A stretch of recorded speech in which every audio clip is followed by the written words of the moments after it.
The blood came first. Thaddeus Morrow stood in the doorway of his wood shop, hands trembling in the lamplight, and watched the red pool between his fingers. It dripped onto the floorboards he had sanded himself 3 years ago, back when his hands were steady and his mind was clear and whiskey was something other men drowned in. The child lay across his workbench, small, too small. Her chest rose and fell in shallow gasps that sounded like paper tearing.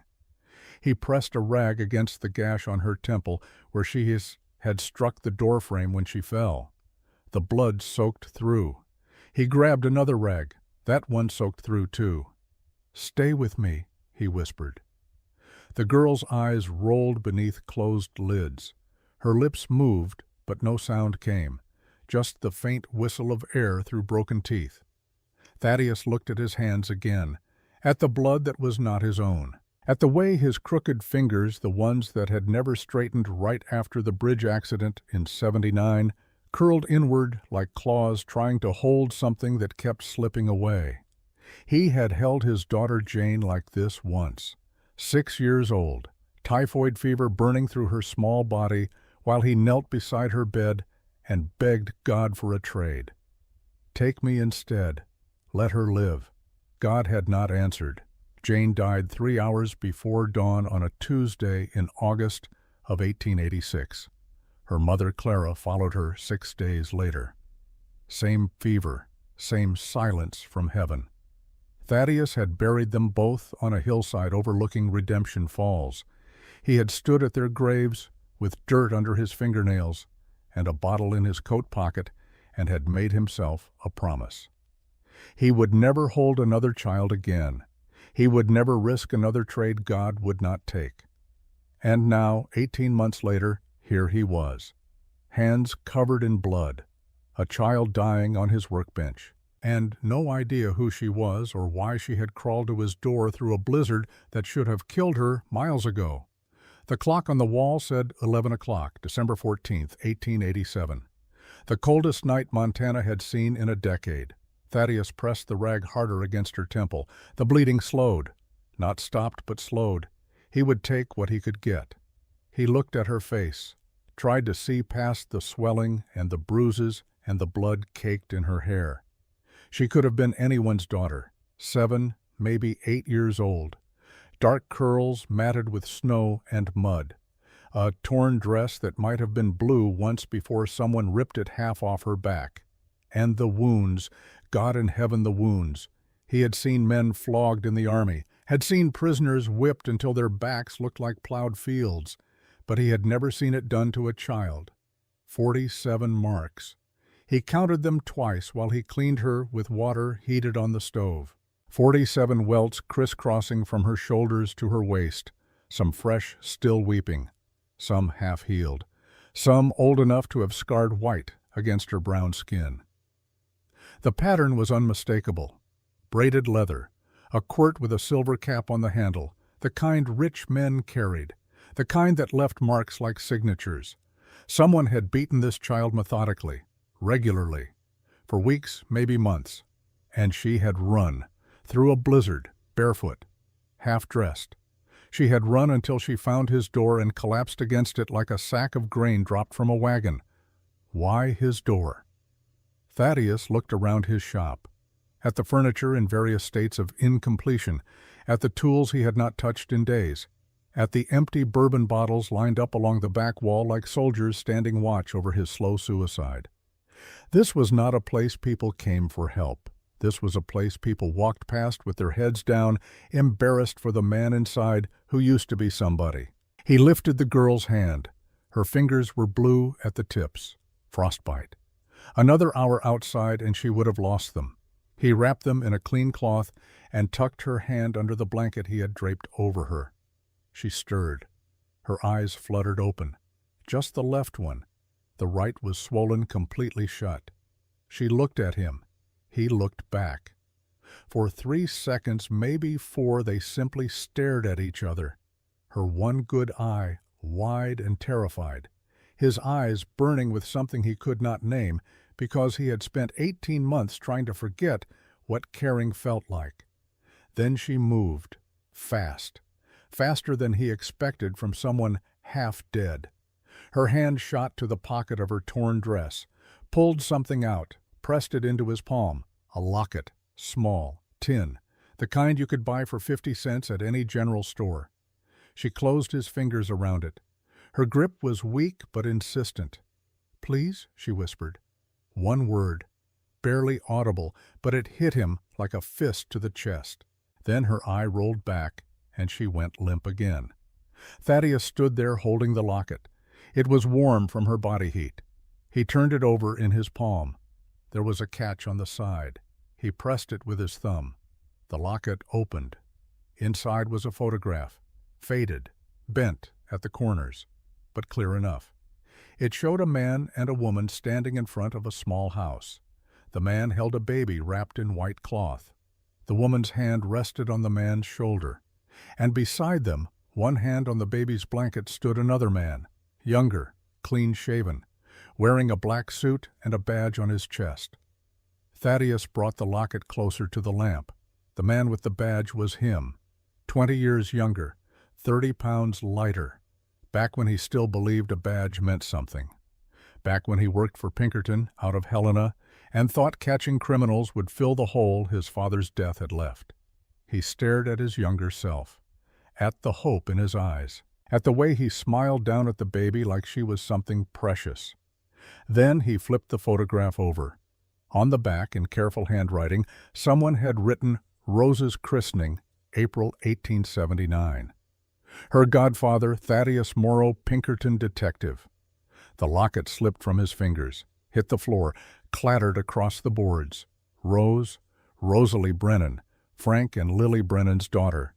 The baby he had held at her christening 8 years ago when Frank asked him to be her godfather, and Thaddeus had said yes because Frank was the best friend he had ever had, and because the baby had curled her tiny fingers around his thumb, and he had thought maybe, just maybe, being part of someone's life would make his own life mean something.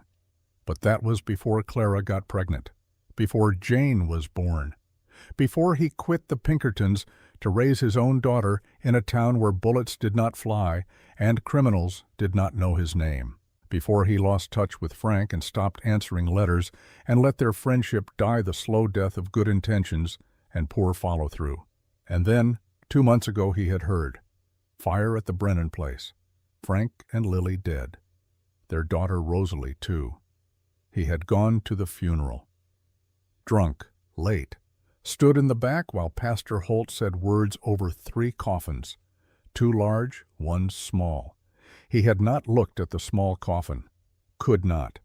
The idea of that baby, the one who had gripped his thumb with such trust, burned to ash inside that box, was too much. So he had left before the burial, gone back to his shop, opened a bottle, promised himself he would visit their graves when he was sober. He never got sober. And now, here she was, Rosalie Brennan, 8 years old, alive, lying on his workbench with whip marks on her back and frostbite on her fingers, and a locket in her pocket that said he had promised to be her godfather. He knelt beside the workbench, picked up the locket, put it in his own pocket where he would not lose it. "Rosie," he said. She did not respond. He touched her shoulder, gently, like she might shatter. "Rosie, can you hear me?" Nothing. He checked her pulse. Still there, thin as spider silk, but there. Her breathing had evened out. The bleeding had stopped. She was unconscious, but stable. He had time to think, time to remember. The funeral had been October 15th. He remembered because it was Clara's birthday. She would have been 34. 3 coffins, Frank, Lily, Rosalie. The fire had burned their house to the foundation. The bodies, they said, were found in the bedroom, unrecognizable, identified by Frank's wedding ring and the size of the remains. 3 bodies, 3 coffins, 3 graves on the hill beside the church. But if Rosalie was here alive with fresh whip marks on her back and terror in her eyes, then whose body had been in that small coffin? And who had put it there? Thaddeus stood, walked to the stove, put more wood in the fire, watched the flames catch and spread. His mind ran through possibilities.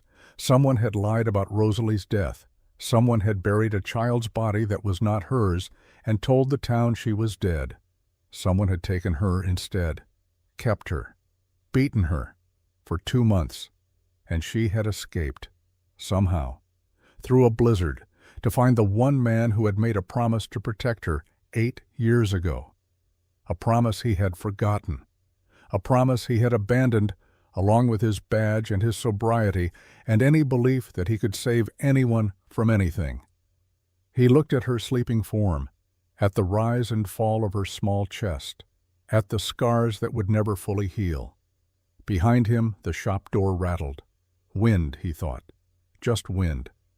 But then it rattled again, harder. Thaddeus crossed to the window, looked out through the frost-covered glass. Nothing. Just snow falling in the lamplight from the street. The town was asleep. Even the saloon had closed an hour ago. He turned back to Rosie. She was awake, sitting up on the workbench, blanket clutched to her chest, her one good eye locked on his face with an intensity that made his breath catch. He raised his hands, slowly, palms out. "Easy," he said. "I'm not going to hurt you." She watched him, did not blink, did not move. "My name is Thaddeus Morrow. Do you remember me?" No response. "Your father was my friend, Frank Brennan. He asked me to be your godfather when you were born. I said yes." Still nothing. He took a step closer. She flinched, but did not run. "I thought you died in the fire," he said. "I went to your funeral. I saw your coffin." Her mouth opened, closed, opened again. "He told you I was dead," she whispered. Her voice was rough, like she had been screaming for a long time and her throat had given up. "Who told me?" She swallowed. It looked painful. "Uncle Darius." The name hit Thaddeus like a hammer between the eyes.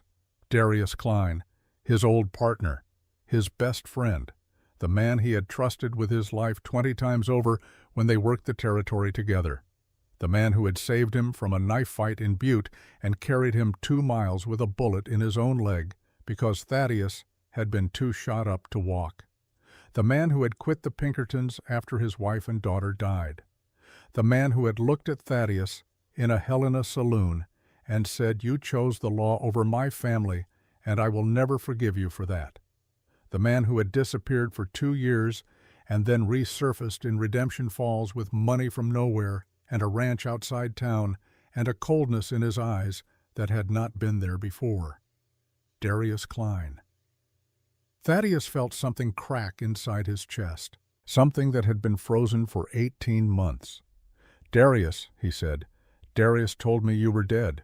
Rosie nodded, once, sharp. "Why?" She pulled the blanket tighter. Her hands were shaking. "Because if people think I'm dead, they won't look for me." "Look for you where?" She pointed. Out the window. Toward the edge of town where the big ranches started and the law stopped asking questions. "At his house," she said. "Where he keeps me." Thaddeus crossed to the workbench, knelt down so he was at her eye level. "Rosie, I need you to tell me what happened. Can you do that?" She stared at him. Her jaw worked like she was chewing words too big to swallow. Then she reached out, took his hand, the one with the crooked fingers. "Papa said you'd help," she whispered. "He said if anything happened to him, I should find the man in the picture, the man who keeps promises." Thaddeus felt his throat close. His eyes burned. "Your papa," he said. "Frank." "He's really gone." Rosie nodded. A tear slid down her cheek, just one, like that was all she had left. "The fire?" she said. "Uncle Darius started it. I heard him tell the other man. He said Papa wouldn't sell the land, so he had to make Papa go away." "What other man?" "The one with the nice voice, the one who came to our house before." "Do you know his name?" She shook her head. Thaddeus stood, walked to the window again, looked out at the empty street. Somewhere out there Darius Klein thought Rosalie Brennan was safely locked away, thought no one would question her death, thought he had gotten away with murder, but she had run, and she had found the one man who might give a damn. Thaddeus turned back to her. "Did Darius do this?" He gestured to her back. The whip marks, she nodded. Why, because I wouldn't stop crying for Mama. The cold fury that washed over Thaddeus was so complete, so all-consuming, that for a moment he could not breathe. He had seen evil before, had arrested men who killed for money, and men who killed for pleasure, and men who killed because something inside them was broken beyond repair. But he had never seen a man beat a child for grieving her murdered mother, until now. He walked to the back of the shop, found the bottle he had opened that morning, 3/4 full. Good bourbon, the kind that went down smooth and made you forget things you did not want to remember. He looked at it for a long moment. Then he walked to the door, opened it, let the cold air rush in. He stepped outside. Rosie watched from the workbench. Thaddeus raised the bottle, turned it upside down. The bourbon poured out into the snow, brown against white, steaming in the cold air. $320 worth of forgetting gone. He came back inside, set the empty bottle on the shelf where he could see it. "I'm done," he said. Rosie tilted her head. "Done with what?" "Drinking, hiding, pretending I'm dead inside." He crossed to the workbench, knelt down again. "Your father asked me to protect you. I said yes. That was a promise. I broke it. I forgot you. I let you down." He took her hand again. "But I'm not breaking it anymore. You hear me? Whatever happens next, whatever Darius does, whatever this town thinks, I am not letting you go back to that house." Rosie's lip trembled. "He'll come for me." "Let him. He'll hurt you. I've been hurt before. He'll kill you." Thaddeus looked at this small broken child who had seen her parents murdered and survived 2 months of torture and run through a blizzard to find a drunk who had forgotten she existed, and he made her a promise he intended to keep, even if it killed him. "Then he'll have to kill me," Thaddeus said, "because I'm not giving you back." Rosie stared at him, searching his face for lies, for the cracks that would prove he was just another adult who said things they did not mean. Whatever she found there, it was enough. She leaned forward, wrapped her arms around his neck, held on like he was the only solid thing in a world made of smoke and ash. Thaddeus put his arms around her, carefully, like she was made of glass. He had not hugged anyone since Jane died, had not let himself feel the weight of another person depending on him. But here he was, holding a child who should have been dead, making promises he had no business making, choosing to fight a battle he would probably lose. And for the first time in 18 months, the hole in his chest did not feel quite so empty. Outside, the wind howled, the snow fell, the temperature dropped toward 0. But inside Thaddeus Morrow's woodshop, 2 people who had been dead in different ways started slowly to come back to life. The sun rose at 6:42. Thaddeus knew because he had been awake watching the window since 4, waiting for men who did not come, and listening to Rosie breathe in the back room, where he had set up a cot and locked the door from the inside so she would feel safe. He had not slept, could not. Every sound made him reach for the pistol he had dug out of a drawer. The old Army Colt he had not fired in 3 years. 6 bullets. He had counted them 4 times. Not enough if Darius came with men, but enough to make a point. At 7, Rosie emerged from the back room. She moved slowly, testing each step like the floor might give way. The dress Thaddeus had found for her hung loose. It had belonged to Jane. He had kept it in a trunk with other things he could not bear to look at and could not bear to throw away. It fit Rosie better than her torn one. That was something. She stood in the doorway, said nothing, just watched him with that one good eye while the other stayed swollen shut. Thaddeus poured water into the basin, heated it on the stove, found a clean cloth. "Come here," he said. She came. Slowly, he cleaned her face, gently. The dried blood flaked away. The swelling would take days to go down, but at least she was clean. When he finished, she looked up at him. "Thank you," she whispered. 2 words, the first she had spoken since last night. Thaddeus nodded. Did not trust himself to speak. He made coffee, burned it, made it again, got it halfway drinkable on the 3rd try. Rosie sat at the workbench and watched him move around the shop like she was memorizing him, like she expected him to disappear if she looked away. At 8, someone knocked on the door. Rosie was off the bench and against the back wall before Thaddeus could turn around. Her face had gone white, her hands pressed flat against the wood like she could push through it and vanish. "Easy," Thaddeus said. "Stay there." He picked up the pistol, crossed to the door, looked through the gap in the boards. An old man stood outside, 60-something, gray beard, black coat, medical bag in one hand. Doc Silas Brennan, no relation to Frank despite the name, but the best doctor Redemption Falls had. The kind who did not ask questions when you showed up bleeding at midnight and did not demand payment if you could not afford it. Thaddeus opened the door. "Doc?" "Thaddeus." Silas stepped inside, stamped snow off his boots, set his bag on the workbench. He saw Rosie against the wall. His face changed, not shock. Docs did not do shock, but something colder, something professional, turning personal. "Dear God," Silas said quietly. He crossed to her slowly, hands visible, no sudden moves. "Hello, child, my name is Silas. I'm a doctor. Can I look at you?" Rosie's eye went to Thaddeus. Thaddeus nodded. "He's safe." She peeled herself off the wall. 1 step, 2. Silas knelt down, pulled a small lamp from his bag, held it up to her face. "This is going to be bright. Close your eyes if it hurts." He examined her eye, her jaw, the bruises on her throat. "Turn around, sweetheart." She turned. Silas lifted the back of her dress. Thaddeus watched his face, watched the muscles in his jaw tighten, watched his hands curl into fists, and then deliberately uncurl. Silas did not speak for a long time.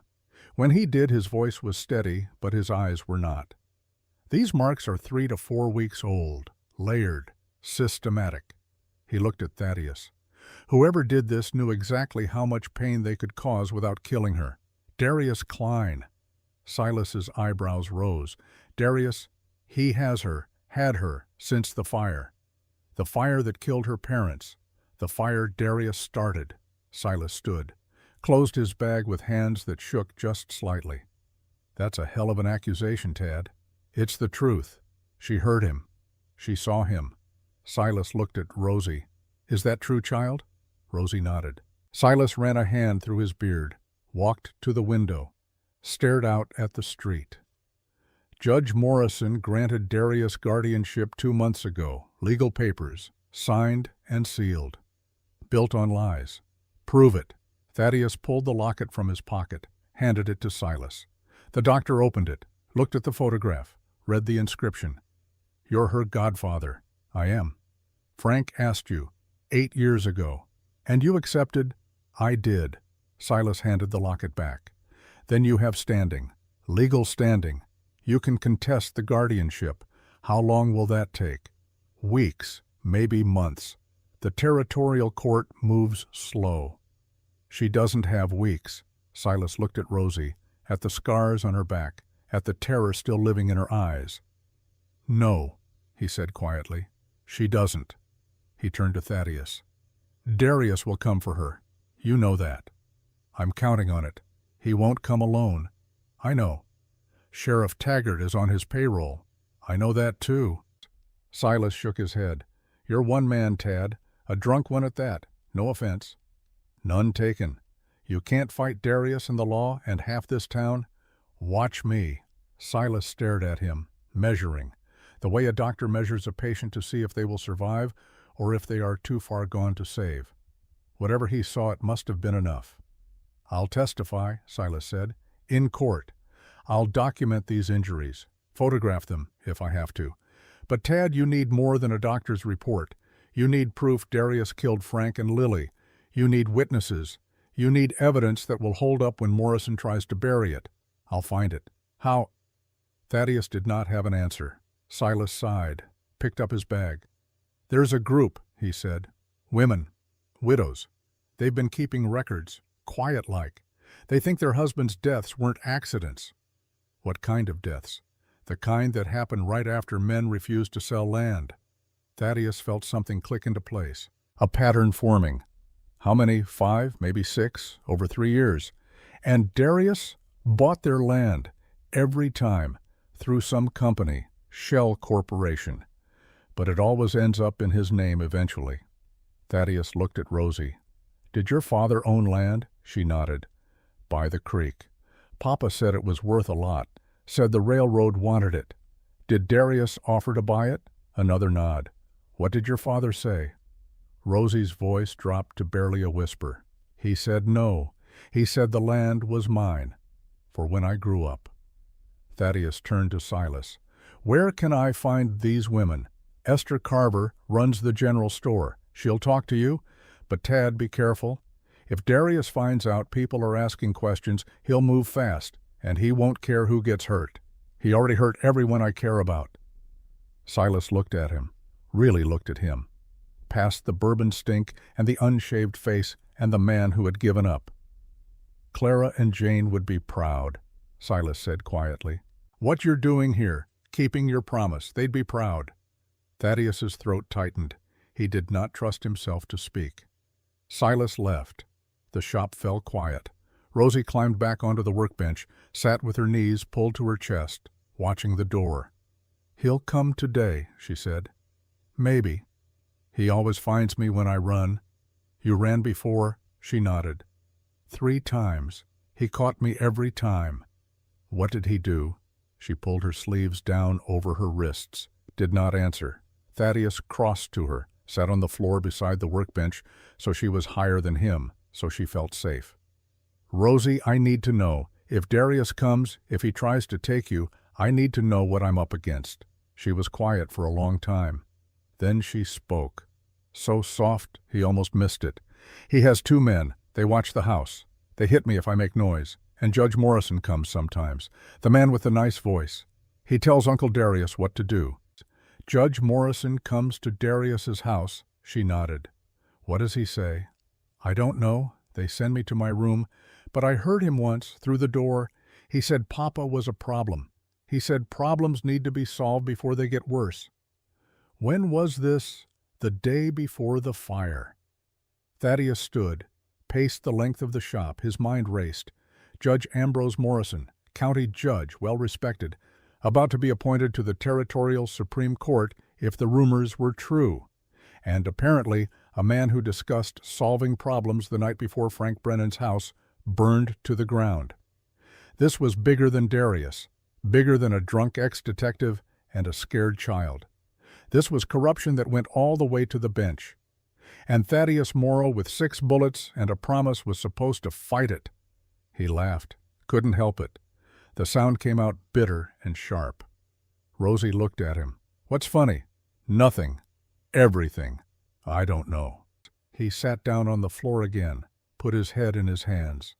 I can't do this, he said. I'm not who I was. I'm not a Pinkerton anymore. I'm just a carpenter who drinks too much and couldn't save his own family. What makes you think I can save you? Rosie slid off the workbench, sat on the floor beside him. She reached out, took his hand, the one with the crooked fingers. Papa said you pulled a man out of a river once. When a bridge fell, everyone else ran, but you went in. You saved him. Thaddeus closed his eyes. That was a long time ago. Papa said brave doesn't go away. It just gets quiet sometimes. He looked at her. At this 8-year-old child who had survived things that would break most adults, who had run through a blizzard to find a man she did not remember because her dead father told her to trust him. Your papa was a better man than me. Papa's dead, Rosie said. Simple. True. Devastating. She squeezed his hand. You're alive. That's what matters. Thaddeus felt something shift in his chest, the same thing that had cracked last night when she showed him the locket. Hope. Fragile. Dangerous. But real. Okay, he said. Okay, we do this, but we do it smart. We find evidence. We talk to the widows. We build a case that Morrison can't ignore and Darius can't threaten away. And if Uncle Darius comes before we're ready, then I stop him. How? Thaddeus looked at the pistol on the workbench. However I have to. They came at noon. Not Darius, not yet. But someone who carried his authority like a second skin. Sheriff Raymond Taggart rode up the street on a gray mare that looked as tired as he did. Behind him, no deputies, no backup, just a man doing a job he did not want to do but would do anyway because the law said so, or because Darius paid him to. Thaddeus watched through the window. Rosie stood beside him. Her hand gripped his sleeve. "Is that him?" she whispered. "No, that's the sheriff. He works for Uncle Darius." "I know." Taggart dismounted, tied his horse to the post outside, adjusted his gun belt, the gesture of a man reminding himself he was armed. He knocked 3 times, slow, deliberate. Thaddeus opened the door. "Sheriff?" Taggart touched the brim of his hat. His eyes flicked past Thaddeus to Rosie. "I heard you have a visitor." "I do." "Mind if I come in?" "Yes." Taggart's jaw tightened. "This ain't a request, Tad. I got a complaint filed. Man says you're harboring his ward without permission. The man's a liar. That's not for you to decide. It's for a court to decide. Due process. You remember that it's in the law books you swore to uphold." Taggart's hand moved toward his gun, not threatening, just resting there. A reminder. "Step aside, Tad. I need to see the girl." "No. I can come back with deputies." "Do it." They stared at each other. 2 men who had known each other for years, who had shared drinks at the saloon and nodded on the street and pretended they were neighbors instead of strangers playing roles. Taggart looked past him again, at Rosie. "Child, are you hurt?" She did not answer. "Did this man harm you?" Still nothing. "I need you to speak up, sweetheart. Did Thaddeus Morrow hurt you?" Rosie stepped out from behind Thaddeus, walked to the middle of the room where the light from the window caught her face, the swollen eye, the bruises, the split lip that had just started to heal. She turned around, lifted the back of her dress. 47 scars. Taggart went pale. "Jesus Christ," he whispered. "That's not from me," Thaddeus said. "That's from Darius Klein. 2 months of beatings, 2 months of her screaming for her dead parents while he whipped her for crying too loud." Taggart stared. His hand fell away from his gun. "I didn't know," he said. "You didn't want to know. Darius said she was troubled, said she needed discipline." "That's not discipline, that's torture." Taggart took off his hat, ran a hand through his hair. He looked older suddenly, tired in a way that had nothing to do with lack of sleep. "I'll need to file a report," he said. "File it. Doc Silas will have to examine her." "He already did." "And Darius will have to answer questions." "Good luck with that." Taggart put his hat back on. "I'm giving you 10 days, Tad. 10 days to get a lawyer, to petition the court, to prove you have standing to contest the guardianship." "Why 10 days?" "Because that's what the law allows. Custody dispute provision, Territorial Statute Section 42. I looked it up." He turned to leave, stopped at the door. "Darius is going to fight you on this. He's got Judge Morrison in his pocket. He's got money. He's got friends." "I've got the truth." "Truth don't mean much when the judge won't hear it. Then I'll make him hear it." Taggart looked back at Rosie, at the scars she was covering again, at the way she stood behind Thaddeus like he was a wall between her and the world. 10 days, Taggart said. "After that I come back. And I do my job." He left. Thaddeus barred the door, turned to Rosie. She was shaking. "Come here," he said. She came. He wrapped his arms around her, felt her small body trembling against his chest. "He's going to give me back," she whispered. "After 10 days, he's going to make you give me back." "No, he's not." "You heard him. The law says." "The law also says I'm your godfather, that I have standing. That means I can fight this." "How?" "Good question." Thaddeus had no answer. But before he could admit it, someone else knocked on the door, softer this time, almost apologetic. He looked through the gap in the boards.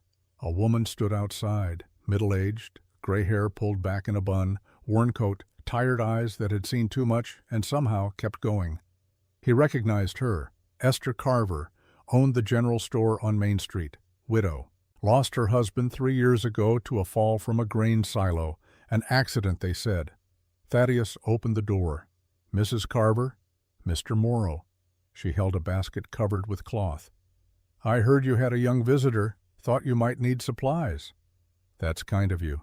Kindness has nothing to do with it. She stepped inside without waiting for permission, set the basket on the workbench, pulled back the cloth, bread, cheese, dried apples, a jar of honey, and underneath, wrapped in newspaper, a small dress, blue, patched but clean. For the girl, Esther said. My daughter's old clothes, she outgrew them years ago, but I kept them, waste not, want not. Rosie came forward, looked at the dress, touched it with one finger like it might bite. Thank you, she whispered. Esther knelt down, eye level with her. What's your name, child? Rosalie, but people call me Rosie. Well, Rosie, my name is Esther, and I want you to know something. You're safe here, mister. Morrow is a good man. He'll keep you safe. How do you know? Because I've seen what happens when good men stop trying, and I've seen what happens when they start again. Mr. Morrow is starting again. Because of you. She stood, turned to Thaddeus. Doc Silas said you wanted to talk to me. I do. About my husband. And others. Esther nodded. There are 4 more. Widows like me. We meet Tuesdays at the church, quietly. We don't advertise, but we keep records. We remember. Remember what? The men who died, the land that changed hands, the pattern nobody else wants to see. She pulled a small book from her coat pocket, leather-bound, pages yellowed with age. My husband kept this, account ledger from when he worked for Judge Morrison, clerk work, filing papers, notarizing documents, boring work. She opened the book, showed Thaddeus pages filled with names and numbers and dates. But Arthur was careful. He noticed things, like how certain land deeds showed up in Morrison's office before the owners even knew they were selling, like how accident reports got filed the same day as insurance claims, like how every death that looked suspicious somehow ended up ruled accidental by Morrison. Thaddeus scanned the pages, saw Frank Brennan's name, saw Esther's husband, saw 4 others. How many total? 6 confirmed, maybe more we haven't connected yet. And the land always ends up with Darius Klein, through shell companies, dummy corporations. But if you trace it back far enough, it's always Darius. And Morrison signs off. Every time. Thaddeus closed the book, handed it back. Why didn't you go to the territorial marshal? Esther laughed, bitter.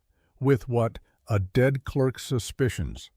A widow's intuition. Morrison is about to be appointed to the Supreme Court. He has friends in Helena, friends who make marshals disappear when they ask inconvenient questions. So you just keep quiet. We survived. That's what women do. We bury our men, and we keep our heads down, and we raise our children, and we survive. She looked at Rosie.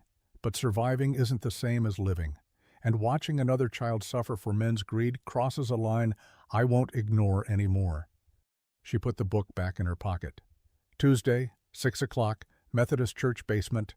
Bring Rosie if she's comfortable. Bring yourself if you're serious about fighting this. I'm serious. Then you'll need us. Because Darius doesn't just have Morrison. He has Sheriff Taggart. He has hired men. He has half this town scared into silence. You think you can fight that alone? I don't have a choice. Yes, you do. You can let us help. Esther picked up her empty basket, moved toward the door. One more thing, she said. Frank Brennan didn't die in that fire. Thaddeus froze. What? I saw him, 2 days after the funeral, walking into Morrison's office, alive. The room tilted. That's impossible. We buried him. We buried someone, but it wasn't Frank. I'd know Frank Brennan anywhere. We grew up together. I know his walk, I know his face, and I know what I saw. Did you tell anyone? Who would believe me? A widow seeing ghosts, they'd call me crazy. Maybe I am crazy, but I know what I saw. She opened the door, looked back. If Frank's alive, Tad, then everything Darius told us is a lie. And if he's alive, you need to find him. Because he's the only witness who can prove Morrison and Darius are killers. She left. The door closed. Thaddeus stood in the middle of his shop with 1,000 questions and no answers. Rosie pulled on his sleeve. "Mr. Morrow." "Yeah. If Papa's alive, where is he?" "I don't know. But we're going to look." Thaddeus looked down at her, at the hope fighting with fear in her one good eye. He wanted to say no, wanted to tell her that Esther was mistaken, that grief plays tricks on the mind, that Frank was dead and buried, and nothing would change that. But he had made a promise. And keeping promises meant not running from hard truths. "Yeah," he said. "We're going to look." The rest of the day passed in a blur of preparation. Thaddeus cleaned his pistol, oiled the mechanisms, loaded 6 bullets, unloaded them, loaded them again. Rosie sat in the corner with the dress Esther had brought. She held it up to herself. Too big, but clean, whole, better than the torn rags she had arrived in. She changed behind a screen, came out looking like a different child, still bruised, still scared, but dressed like someone who mattered. "It fits," she said. "It looks good." Do I look normal? Thaddeus had to think about that. Because no, she did not look normal. She looked like a child who had been beaten and starved and terrorized, who had run through a blizzard to find safety with a stranger, but she also looked like a child who was trying, who was standing upright instead of cowering, who was asking questions instead of hiding. "You look brave," he said. She smiled, small, fragile, but real. It was the first time he had seen her smile. At 4 in the afternoon, Rosie curled up on the cot in the back room, exhaustion finally catching up with her. Thaddeus sat beside her until her breathing evened out, until the fear left her face and she looked like what she was, a child, just a child, who should have been worrying about schoolwork and friends and whether her hair ribbon matched her dress, not murders and beatings and men who would kill her to claim her inheritance. He stood, walked back to the main shop. The sun was setting. Orange light slanted through the windows. Dust motes floated in the beams like snow that never fell. He looked at the empty bourbon bottle on the shelf. 18 hours sober. It felt like 18 years. His hands shook. His head ached. His body screamed for the one thing that made the world bearable. But he had made a promise to a child who needed him more than he needed oblivion. So he turned away from the bottle, walked to the workbench, picked up a piece of wood he had been meaning to finish for months. He worked until dark, until his hands stopped shaking, until the rhythm of the plane smoothing rough edges became a kind of prayer. This is what living looks like, he thought. Small actions, deliberate choices, promises kept even when they hurt. Clara would be proud. Jane would be proud. And maybe, just maybe, he could learn to be proud of himself again. At 6, someone pounded on the door. Not a knock, a fist hitting wood hard enough to rattle the frame. Thaddeus grabbed his pistol, moved to the window. 2 men stood outside, not Darius, not Taggart, hired muscle, the kind you paid when you wanted someone scared, but not dead, yet. One of them pounded again. "Open up, Morrow!" Thaddeus checked the back room. Rosie was awake, pressed against the far wall, eyes wide. "Stay there," he mouthed. She nodded. He opened the door. 6 inches, gun visible in his hand. "Help you?" The first man grinned, missing 2 teeth. "Mr. Klein wants his property back." "Don't know what you're talking about." "The girl. Hand her over, no fuss, nobody gets hurt." "She's not property, she's a child." "She's his ward, legal and proper." "Nothing about this is legal or proper." The second man stepped forward, bigger, scarred knuckles, voice like gravel. "We can do this easy or hard, Morrow, your choice." Thaddeus raised the pistol, aimed it at the first man's chest. "I choose the third option. You leave, now. And you tell Darius if he wants Rosie he can come himself, face to face. No hired thugs, no sheriff, just him and me." The men looked at each other, not scared, calculating. "You got 6 bullets in that gun?" the first man said. "We got friends. Lots of friends. You really want to start something you can't finish." "I've started plenty I couldn't finish. Still here." The second man spat. "This ain't over." "Never thought it was." They backed toward their horses, mounted up. The first man pointed at Thaddeus. 10 days, that's what the sheriff said. We'll be back, and next time we won't knock." They rode off. Thaddeus closed the door, barred it, checked the windows. Rosie emerged from the back room. "They're going to kill you," she said. "Maybe." "Aren't you scared?" He thought about that. Was he scared? Yes, terrified. His hands were shaking again, and his heart hammered, and every instinct screamed at him to give her back, to save himself, to choose survival over principle. But he had chosen survival for 18 months, and it had nearly destroyed him. "Yeah," he said, "I'm scared. But I'm more scared of what happens if I let you go back to Darius." Rosie walked to him, took his hand. "Papa used to say brave people are just scared people who keep going." "Your papa was smart. He's dead." "I know." She looked up at him. "Don't be dead, Mr. Morrow. I'll try." That night Thaddeus did not sleep.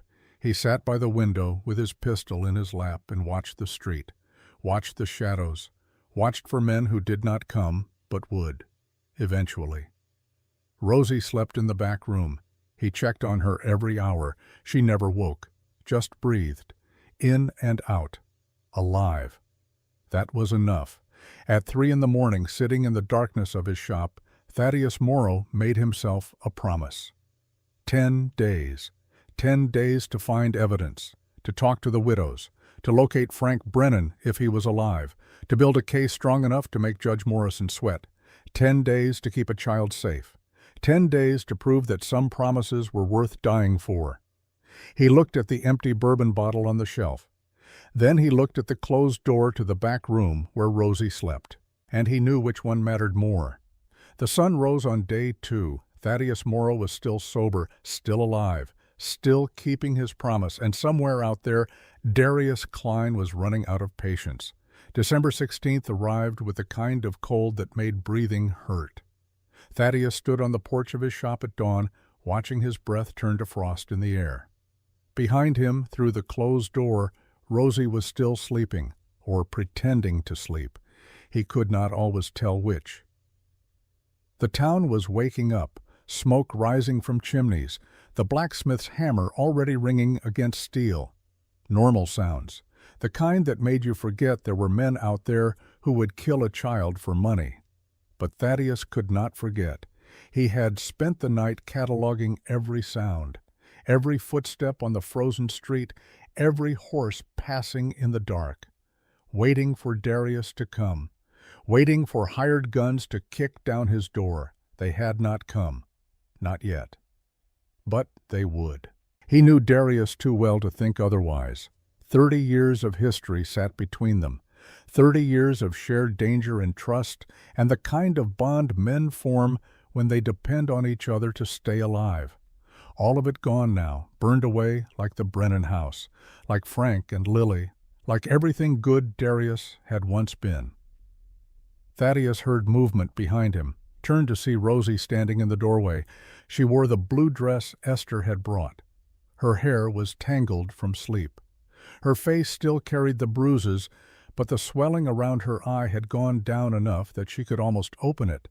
Almost. "You should be sleeping," he said. "So should you."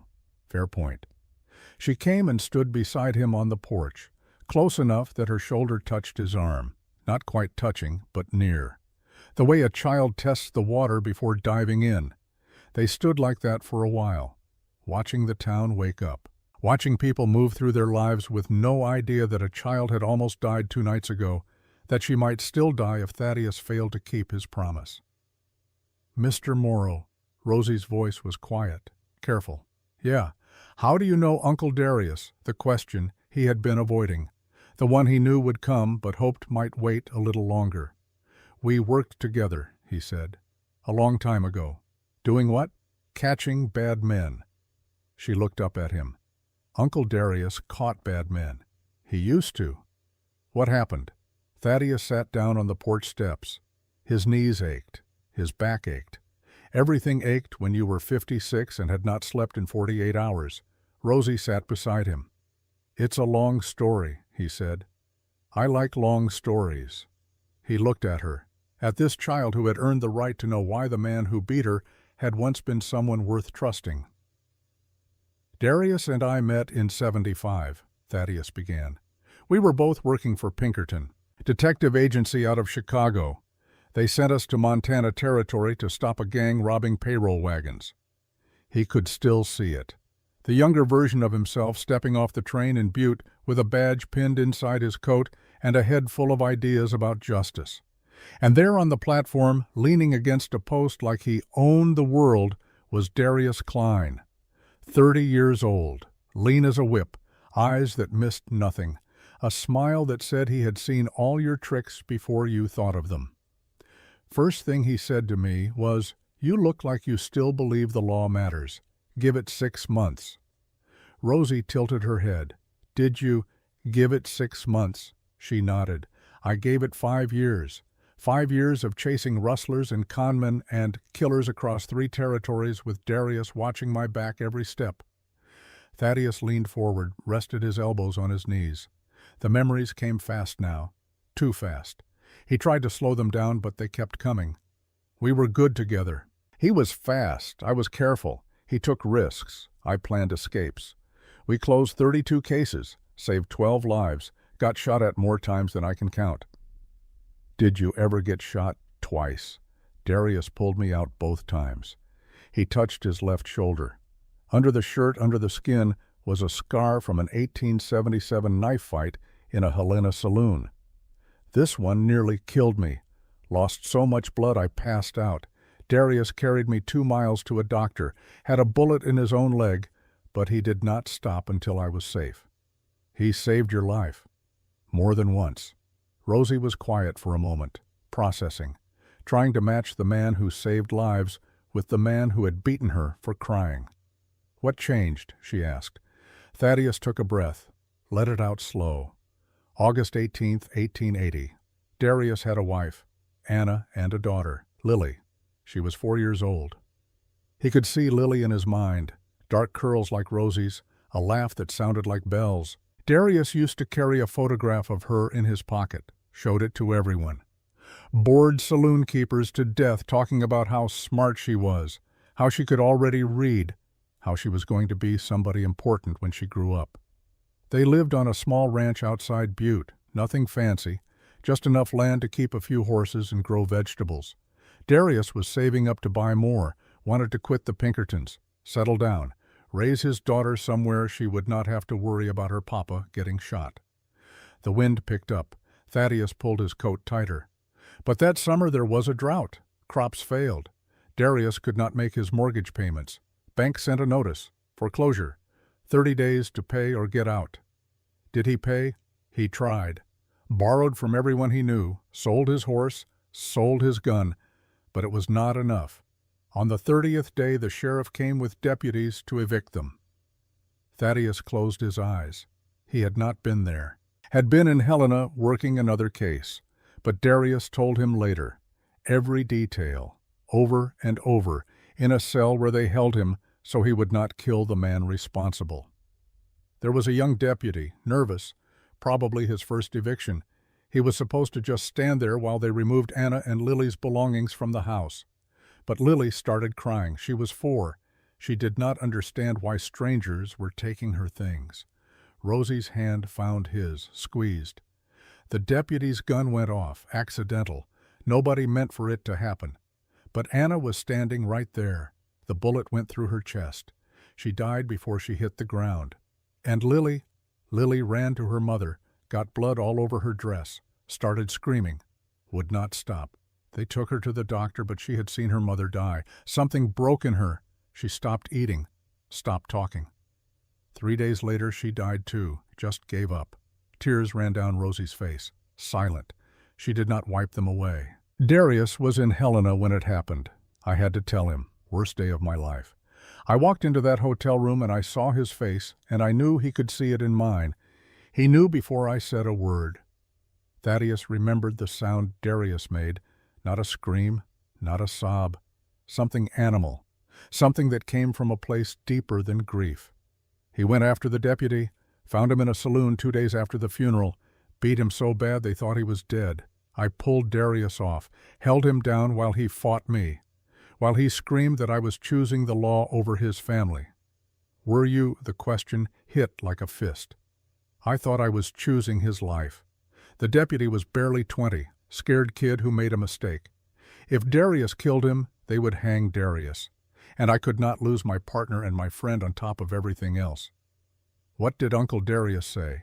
He said Anna and Lily were worth more than the law, worth more than my friendship, worth more than his own life. He said I could have stopped the eviction, could have loaned him money, could have done something. Could you have? I do not know. Maybe. I had some savings, not much, but maybe enough. He had asked himself that question 1,000 times, late at night, in the bottom of bourbon bottles, in the quiet moments when guilt came calling. Could he have saved them? Darius quit the Pinkertons that night, walked away, did not say goodbye, just disappeared. I did not see him for 2 years. Where did he go? I do not know. Nobody knew. Then, in 1882, he showed up here, in Redemption Falls, had money from somewhere, bought a ranch, started buying up land. People said he had changed, gotten hard, stopped smiling, stopped talking about anything except business. Thaddeus stood, stretched his back. The cold made his joints stiff. I visited him once, tried to apologize, tried to make things right. He looked at me like I was a stranger, said we were not brothers anymore, said I made my choice and he made his and there was nothing left to say. But you kept trying, for a while. Then Clara got pregnant with Jane and I had my own family to worry about. I let the friendship die, told myself it was for the best, that Darius needed time, that maybe one day we would find our way back. He looked down at Rosie, but we never did. And now here we are. The man who saved my life is the same man who beat you half to death. And I have to figure out how to stop him without killing the part of him that used to be good. Rosie stood, wrapped her arms around his waist, held on tight. Papa said people break sometimes, said some of them fix themselves, and some of them just stay broken. Your papa was right. Which one is Uncle Darius? Thaddeus put his hand on her head, felt her hair under his palm, felt her small body shaking with cold or fear, or both. I do not know, Rosie. I honestly do not know. They stood like that for a long time. Two broken people holding each other against the wind, against the memories, against everything that was coming. Then the church bell rang, 7 times, 7 in the morning. Time to move. Come on, Thaddeus said. We have work to do. By noon the widows had arrived. 5 women carrying baskets and bags and the weight of too many secrets. They filed into Thaddeus's shop, one by one, quiet, careful, like they were entering a place they should not be. Esther Carver came first. She set her basket on the workbench and began unpacking. Bread, cheese, apples, the kind of food you brought when you expected to stay a while. Behind her came Margaret Yates, 50-something, gray hair pulled back severe, hands rough from farm work. Her husband Thomas had fallen from a grain silo 3 years ago. The ladder rungs had been filed thin. Nobody could prove who did it, but everybody knew. Then Constance Reed, younger, maybe 39, pretty in a tired way. Her husband had drowned in 2 feet of water. He was a champion swimmer, taught children at the church every summer, but somehow he drowned, and somehow his land ended up in Darius's hands 6 weeks later. Violet Monroe entered next, oldest of the group, 61, bent with arthritis. Her husband's wagon lost a wheel on a straight road. The axle had been sawed halfway through. He died when it flipped. She sold the land for pennies because the bank threatened foreclosure. Last was Beth Halloway, 29, youngest widow, newest. Her husband died 4 months ago. Mine collapse. The support beams had been removed the night before. 10 men died. But only her husband's claim ended up in Darius's portfolio. They gathered around the workbench, 5 women who had lost everything, who had stayed silent because silence was safer than truth, until now. Rosie watched from the corner, eyes wide. She had never seen so many women in one place who looked like they understood what loss tasted like. Esther spoke first. "We brought the records, everything we have." She pulled out her husband's ledger, the one Arthur had kept when he worked for Judge Morrison. Pages and pages of transactions, land deeds, insurance claims, death certificates, all signed by Morrison, all involving the same shell company, Redemption Holdings, LLC. Margaret added a stack of newspaper clippings, obituaries, accident reports, each one describing a tragedy, each one ruled accidental, each one involving a man who had refused to sell his land. Constance contributed letters, offers from Darius to buy property, polite at first, then insistent, then threatening. The last one to her husband, dated 2 days before he drowned, said, "Accidents happen to stubborn men." Violet brought deeds, the sales contracts she had been forced to sign, prices far below market value, signatures witnessed by Morrison. Everything legal, everything wrong. Beth had photographs, the mine where her husband died, the removed support beams stacked neatly outside, like someone had planned for the collapse, like someone knew exactly which beams to take. Thaddeus looked at the evidence spread across his workbench, looked at 5 women who had gathered proof while the men who killed their husbands walked free. "How long have you been collecting this?" he asked. 3 years, Esther said, "since Arthur died, since I realized his death was not random." "Why didn't you go to the territorial marshal?" The women looked at each other. A glance that said they had asked themselves the same question, had debated it, had decided against it for reasons that made sense in the dark when you were alone and scared. "Morrison has connections," Margaret said. "His brother-in-law is a senator. His cousin works for the railroad. The territorial marshal answers to politicians who answer to men with money." "And we are just widows," Constance added. "Nobody listens to widows." "I would have listened." "You were drunk, Tad." Esther's voice was not unkind, just honest. "For 18 months you sat in this shop and drank yourself to death. We could not trust a drunk to fight a fight we were not sure we could win." He wanted to argue, to defend himself. But she was right. For 18 months he had been useless, worse than useless, a cautionary tale, the man who had been somebody once but gave up when his family died. "I am not drunk now," he said. "No, you are not." Esther looked at Rosie. "And we know why."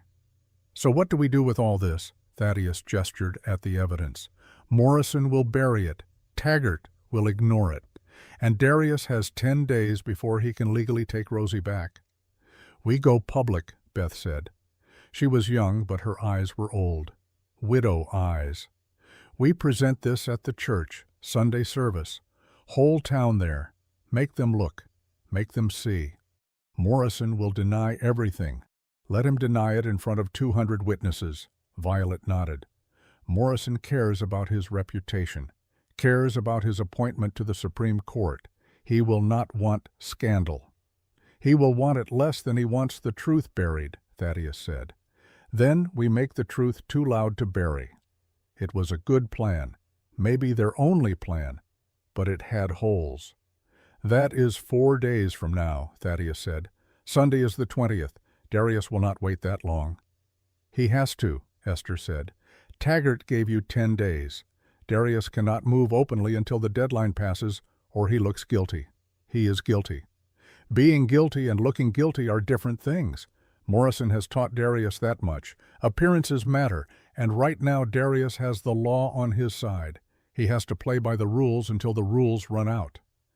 Thaddeus was not convinced. Darius had never been good at waiting, and desperate men did desperate things. But before he could say so, Rosie spoke. "He will come at night." Everyone turned to look at her. "Uncle Darius," she said. Her voice was steady, matter-of-fact, the voice of a child who knew her abuser's patterns better than anyone. "He does not like people watching. He comes at night when nobody can see, when there are no witnesses." "How do you know?" Constance asked gently. "Because that is when he hit me, after dark, when the hired men went to town, when nobody could hear me scream." The room went silent. Beth knelt beside Rosie. "Sweetheart, We are not going to let him hurt you again. You cannot stop him. Nobody can stop him. Mr. Morrow can." Rosie looked at Thaddeus, hope and doubt fighting in her eyes. "Can you?" she asked. Every woman in the room waited for his answer. Thaddeus thought about Darius, about the man he used to be and the man he had become, about 30 years of shared history and 5 minutes of violence that ended a friendship, about promises made to a baby girl who had grown into a child who needed him more than anyone had ever needed him before. "Yes," he said, "I can." He was not sure if it was true. But sometimes you made promises you had to grow into. Sometimes you lied to children to give them hope. Sometimes hope was all you had. The women left at 2, one by one, quiet as they had come, leaving behind their evidence and their trust and the weight of expectation. Esther stayed last. "Tuesday," she said, 6 o'clock, church basement. We will go over the presentation, make sure everyone knows their part. I will be there. Bring Rosie, the town needs to see her, needs to see what Darius did. Is that fair to her?" Esther looked at Rosie, at the child who was pretending not to listen while clearly listening to every word. "Fair has nothing to do with it. This is about survival, hers, ours, all of us." She left. The shop fell quiet again. Rosie came and stood beside Thaddeus at the workbench, looked at all the evidence spread out like pieces of a puzzle. "Do you think it will work?" she asked. "I do not know." "What if it does not? Then we try something else. And if nothing works?" Thaddeus turned to face her, knelt down so they were eye to eye. "Then I take you somewhere far away, somewhere Darius cannot find you. And we start over. New names, new lives, whatever it takes. You would do that, leave everything behind." He looked around his shop, at the furniture he had built, at the tools he had collected, at the empty bourbon bottles that marked 18 months of dying slowly. "There is nothing here I cannot leave behind," he said, "not if it means keeping you safe." Rosie threw her arms around his neck, held on like he was the last solid thing in a world made of smoke. And maybe he was. That night they sat on the porch and watched the stars come out. The temperature had dropped below 0. Their breath hung in the air like ghosts, but neither of them wanted to go inside. Inside was where you thought too much, where you counted down the days and wondered if you would survive them. Out here under the vast Montana sky, it was easier to pretend the world was bigger than Darius Klein and Judge Morrison, and the violence coming for them. Rosie leaned against Thaddeus. He put his arm around her, felt her small body shivering. "You should go in," he said. "You will freeze. So will you. I have been cold before. Me too." They sat in silence. Minutes passed. Maybe 10, maybe 15. Time felt different when you were waiting for something terrible to happen.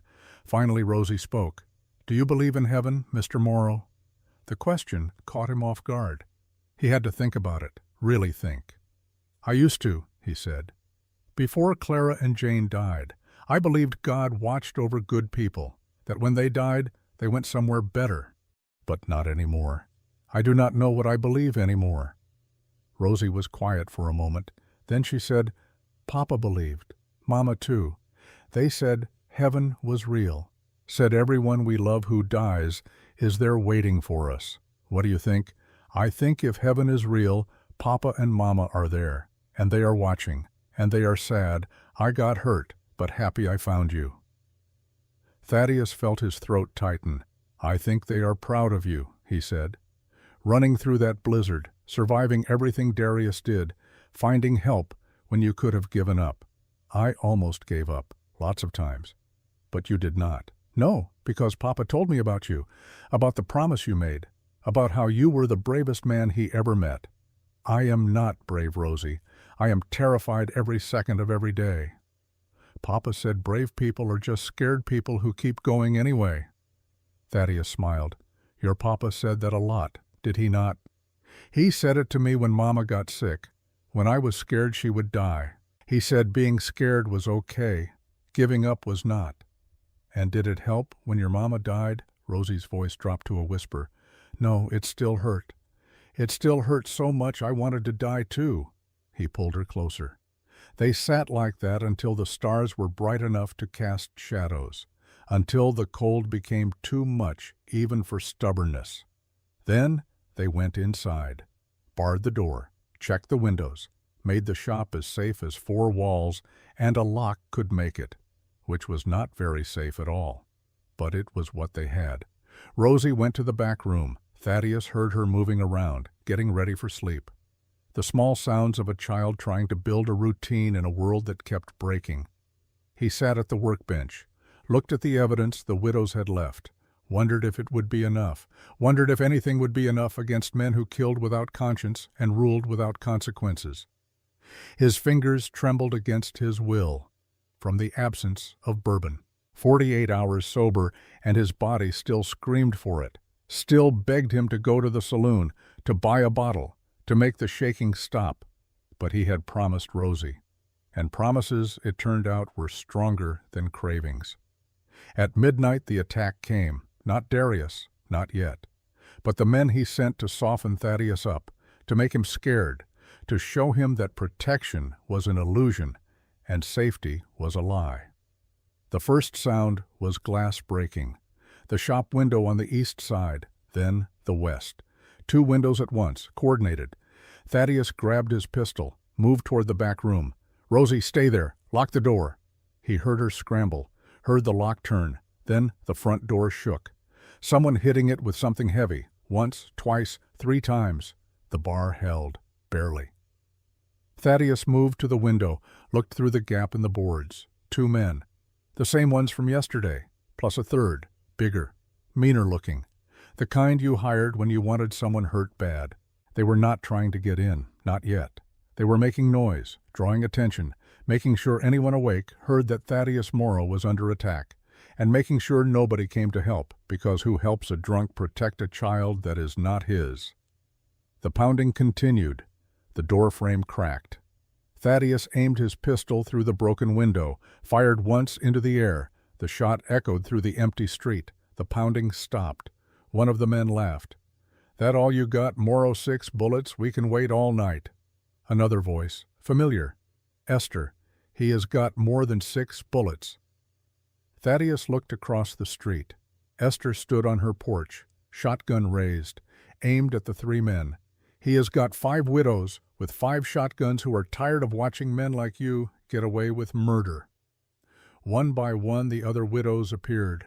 Margaret on her porch, Constance in her window, Violet in her doorway, Beth across the alley. 5 women, 5 guns, aimed at 3 hired thugs who suddenly realized they were outgunned. The first man raised his hands. "We are just delivering a message, lady." "Message received. Now deliver yourselves somewhere else before I deliver buckshot where it counts." The men backed toward their horses, mounted up. The big one pointed at Thaddeus. "This is not over." "Never thought it was," Thaddeus called back. They rode off. The street went quiet. Thaddeus lowered his gun, stepped out onto the porch. Esther came across the street. The other widows followed. "You all right?" Esther asked. "Better than I would have been without you. We look out for our own now. You are one of us." Margaret nodded. "Anyone who stands up to Darius is family. Besides," Violet added, "we are tired of being scared. Time we made them scared for a change." Beth looked at the broken windows. "You will need help fixing those." "I will manage." "No, you will not. We will be here at dawn. Bring boards and nails and whatever else you need." Constance smiled. "And probably more food. You look like you have not eaten in days." It was true. Thaddeus could not remember his last real meal. Coffee and bread maybe, yesterday, or the day before. "Thank you," he said. The words felt inadequate. These women had just risked their lives for him, for Rosie, for the slim chance that standing together might mean something.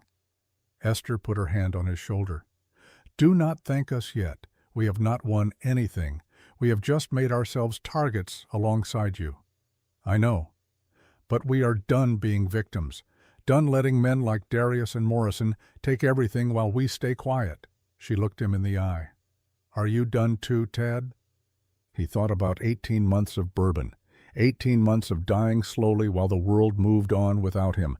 Then he thought about Rosie, about her hand in his, about her voice saying, "Papa said you would help." "Yeah," he said. "I am done."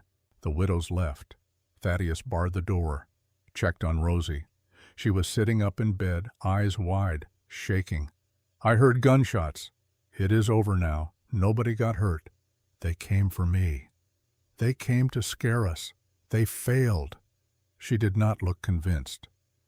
Thaddeus sat on the edge of her bed, the same bed Jane had slept in, the same quilt she had pulled up to her chin when she was cold. "Rosie, I need you to understand something. This is going to get worse before it gets better. Darius is not going to stop. He cannot afford to. If you testify against him, if this evidence goes public, he loses everything. Then maybe we should run, like you said. Go far away. We could, but then those women who just risked their lives for us would still be victims, still be scared, still be waiting for the next husband to die, the next child to disappear." He took her hand. "Your papa could have run, could have sold his land and moved somewhere safe, but he stayed, because he believed standing up to bullies mattered, even if it cost him everything." Tears ran down Rosie's face. "It did cost him everything. I know, but you are still alive. And that means he did not lose, not completely. What if we lose? Then we lose fighting, together, for something that matters." Rosie wiped her face with her sleeve. "Okay, okay, okay. We fight." Thaddeus pulled her into a hug, felt her small body trembling against his chest, felt the weight of every promise he had ever made settling on his shoulders like snow that would not melt. "Get some sleep," he said. "We have a long day tomorrow. Will you stay until I fall asleep?" "Yeah, I will stay." He sat beside her bed until her breathing evened out, until the fear left her face and she looked peaceful for the first time since she had collapsed through his door.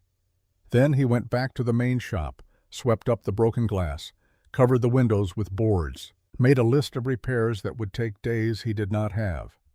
At 3 a.m, sitting alone in the darkness, Thaddeus Morrow made himself a promise.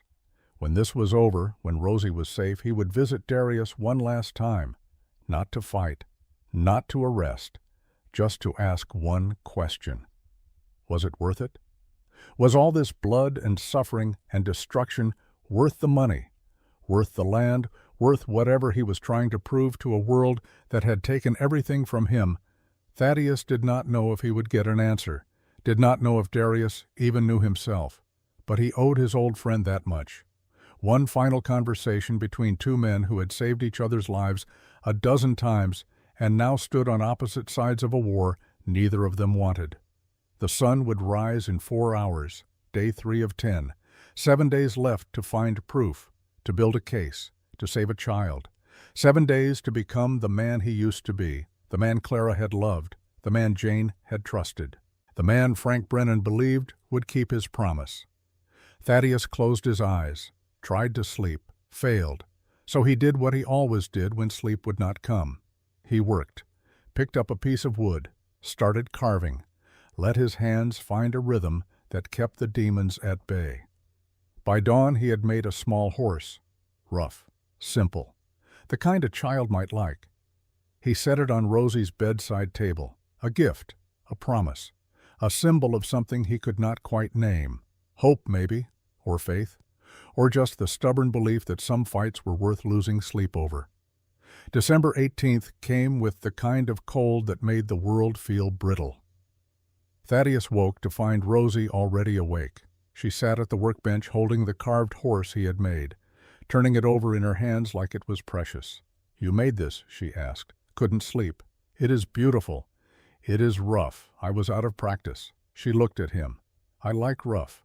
Rough means it was made by hand, means somebody cared enough to make it even if it was not perfect." Thaddeus felt something warm spread through his chest.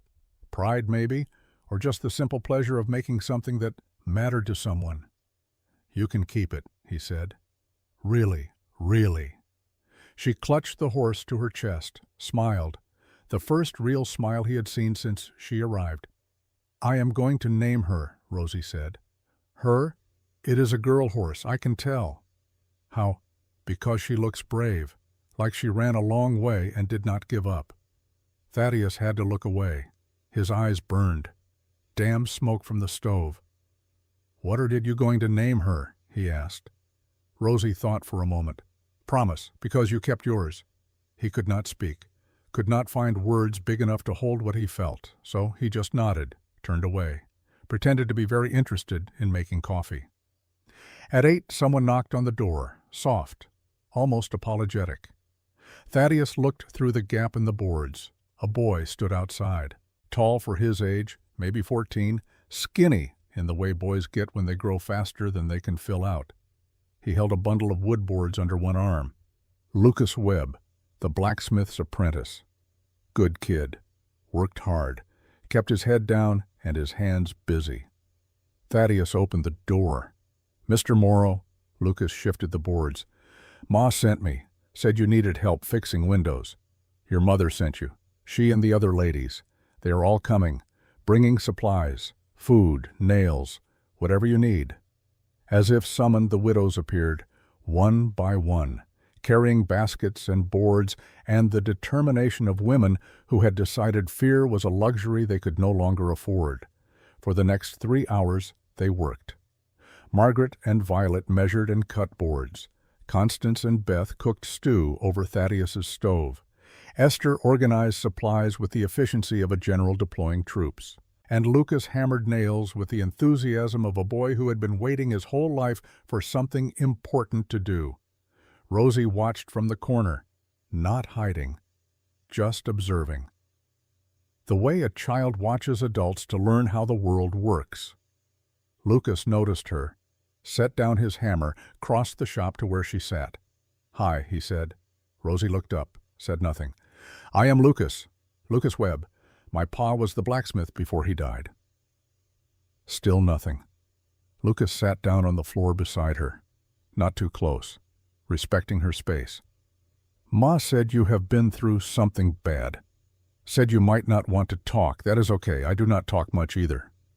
He pulled something from his pocket, a small carved figure, a dog, rough like Thaddeus's horse, but detailed enough to see the breed, some kind of hound.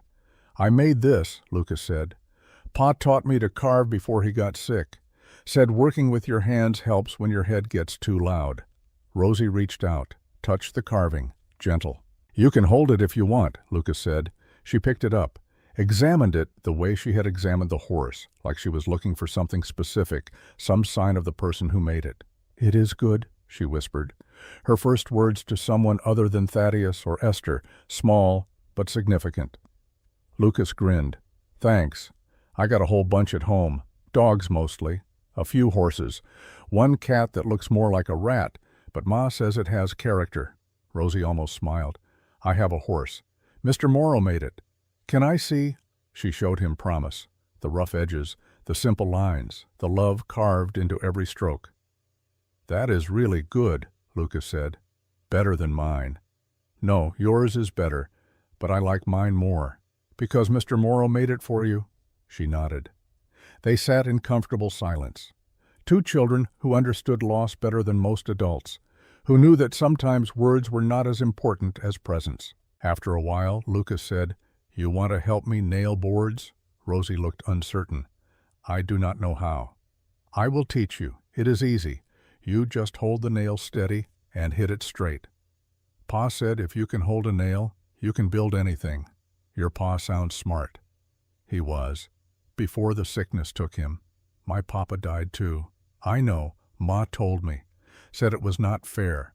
Said you lost both your parents, and I only lost one, and that makes you braver than me. Rosie looked at him. "That is not how brave works."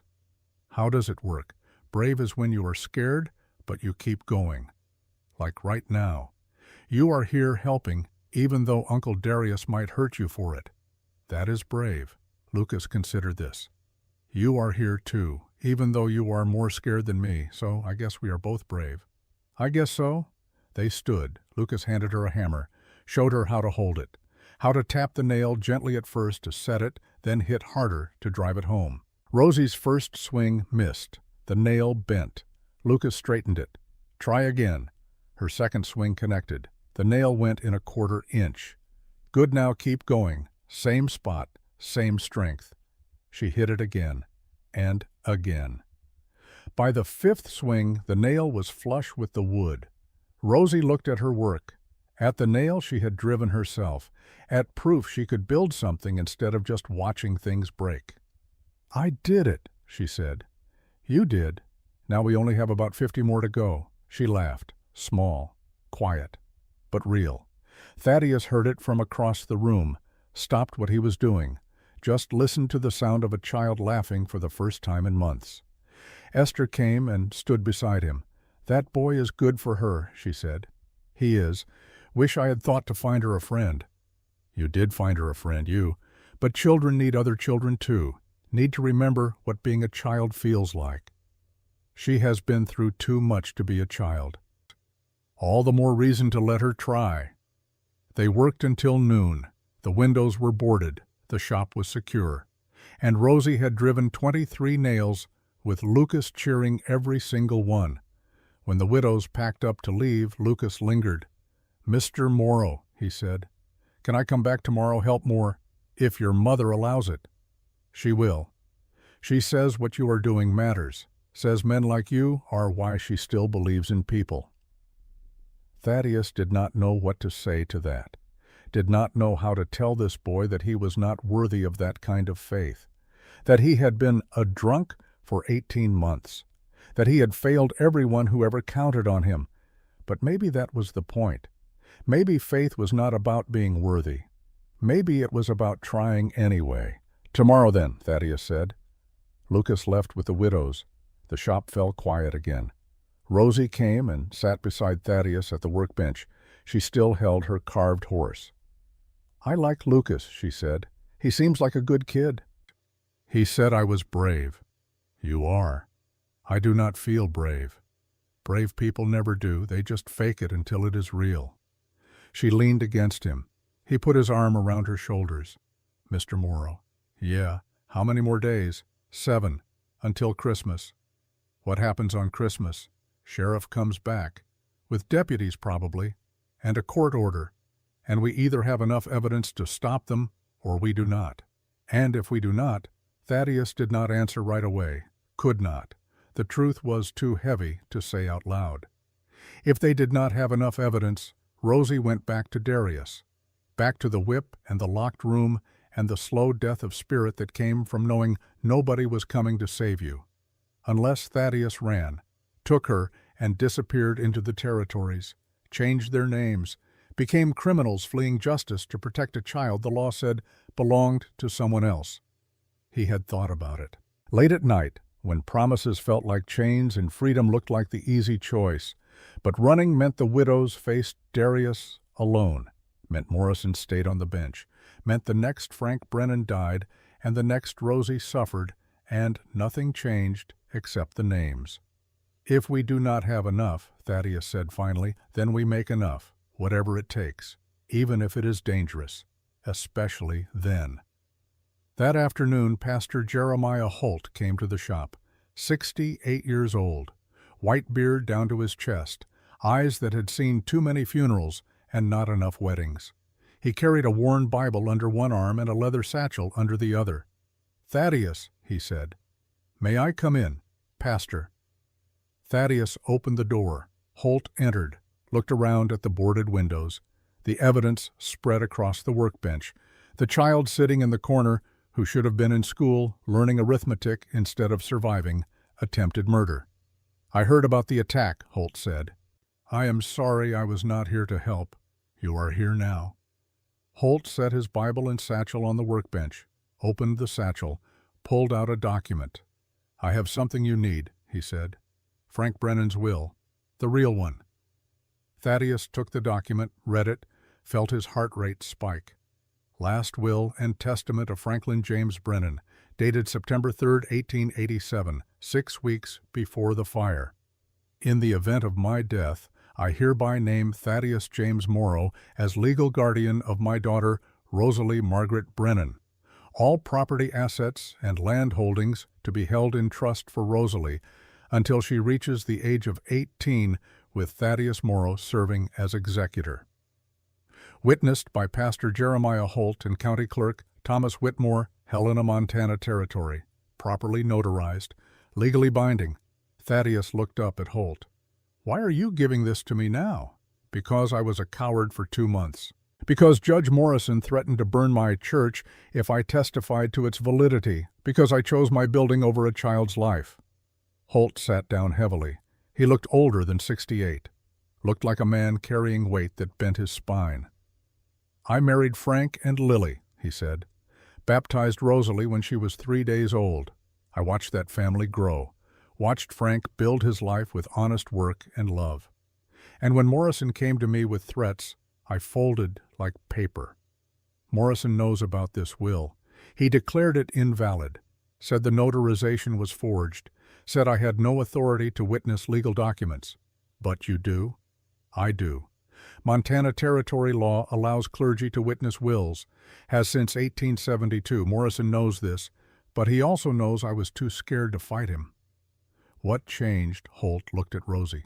"Her, a child braver than a man of God, a child who ran through a blizzard while I sat in my warm church praying for courage I was too weak to summon." He stood, walked to Rosie, knelt down. "Miss Rosalie, I am sorry. Your father trusted me to protect his wishes. I failed him. I failed you. But I am not failing you any more." Rosie looked at him, studied his face the way she studied everyone, looking for lies, for weakness, for the moment when adults said things they did not mean. Whatever she saw, it must have been enough. "You are forgiven," she said. Simple. Final. The forgiveness of a child who understood that holding grudges was a luxury she could not afford. Holt's eyes filled with tears. He nodded, could not speak. Thaddeus helped him up.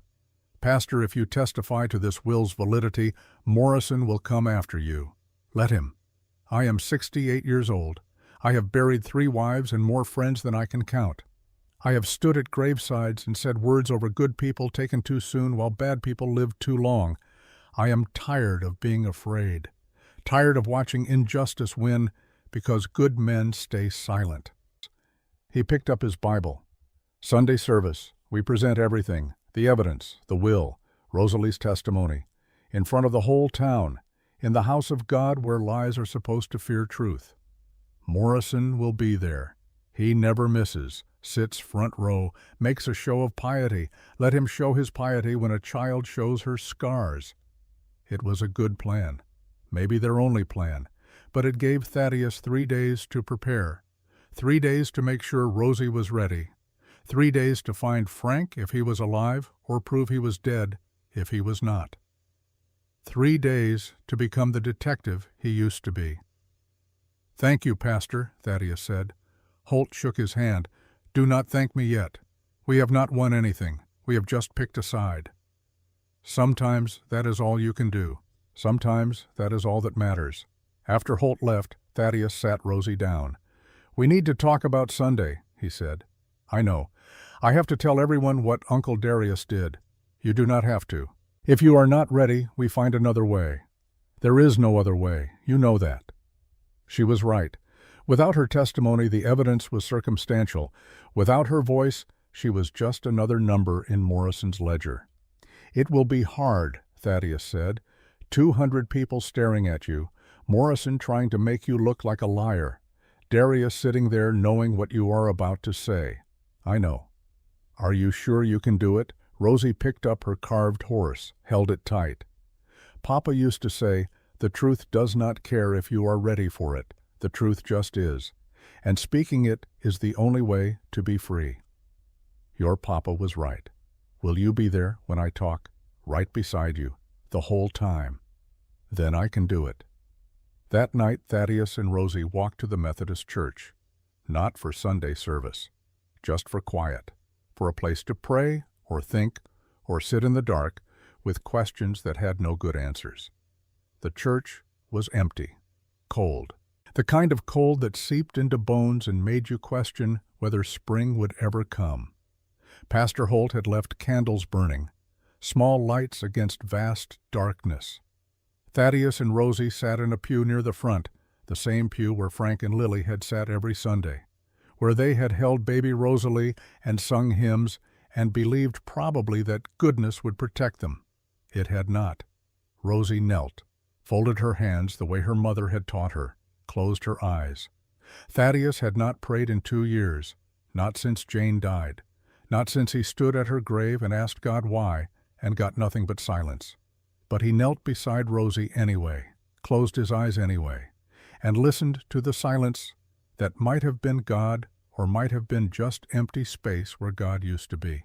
Rosie's lips moved, whispering words too soft to hear, private words between a child and whatever she believed was listening. Thaddeus did not pray, did not know how anymore. But he sat beside her in the quiet. Let her small hand find his. Let the candlelight flicker across her face.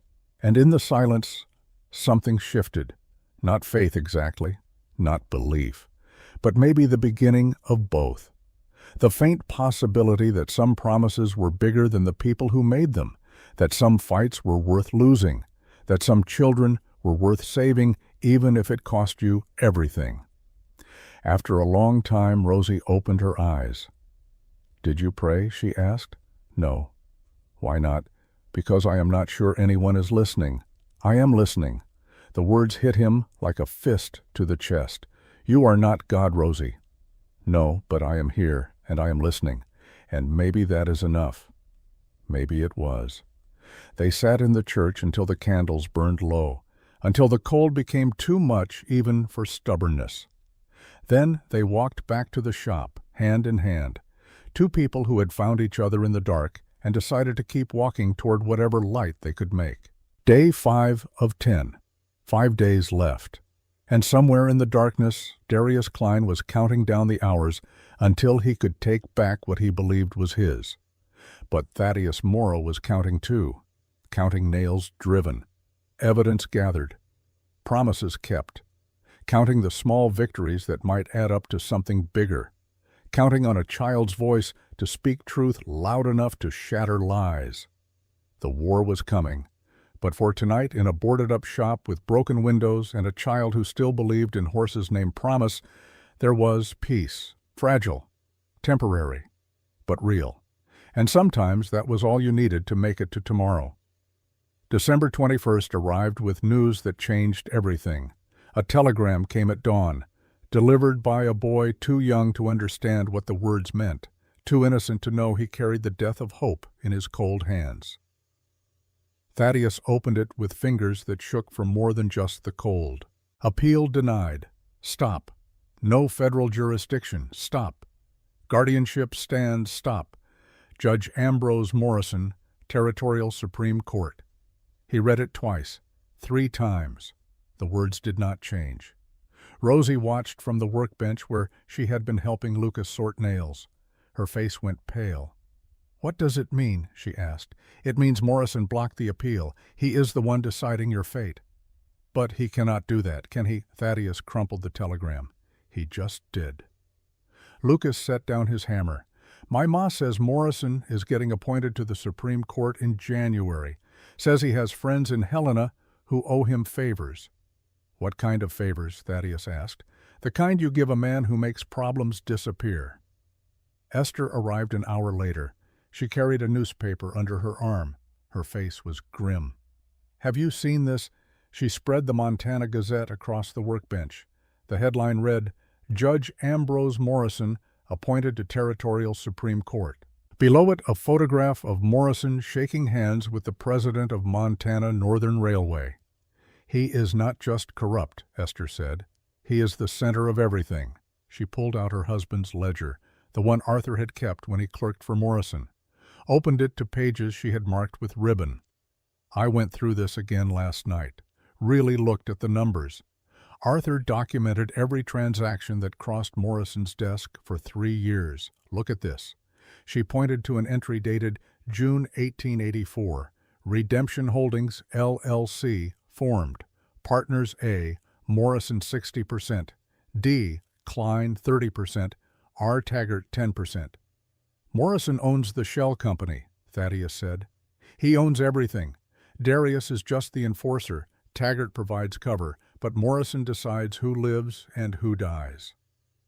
Thaddeus scanned the entries, saw a pattern emerge like bones rising from shallow graves.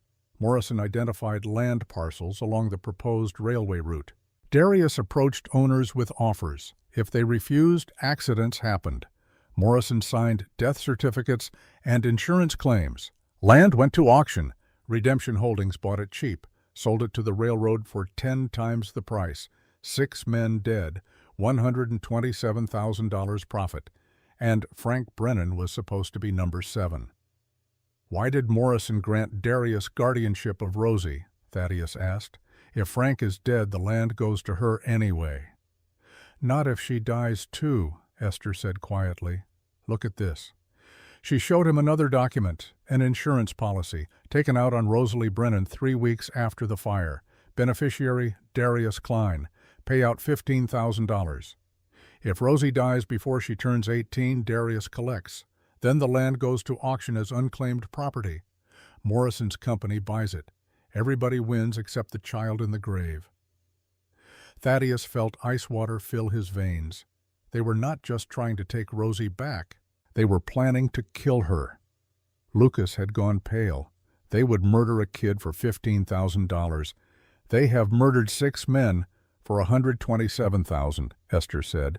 What is one more body when you are already damned? Rosie stood, walked to the window, looked out at the empty street. Uncle Ambrose used to visit, she said. Her voice was flat, empty, the voice of a child who had learned that trust was just another word for vulnerability. Before the fire, he would come for supper, bring candy, tell me stories.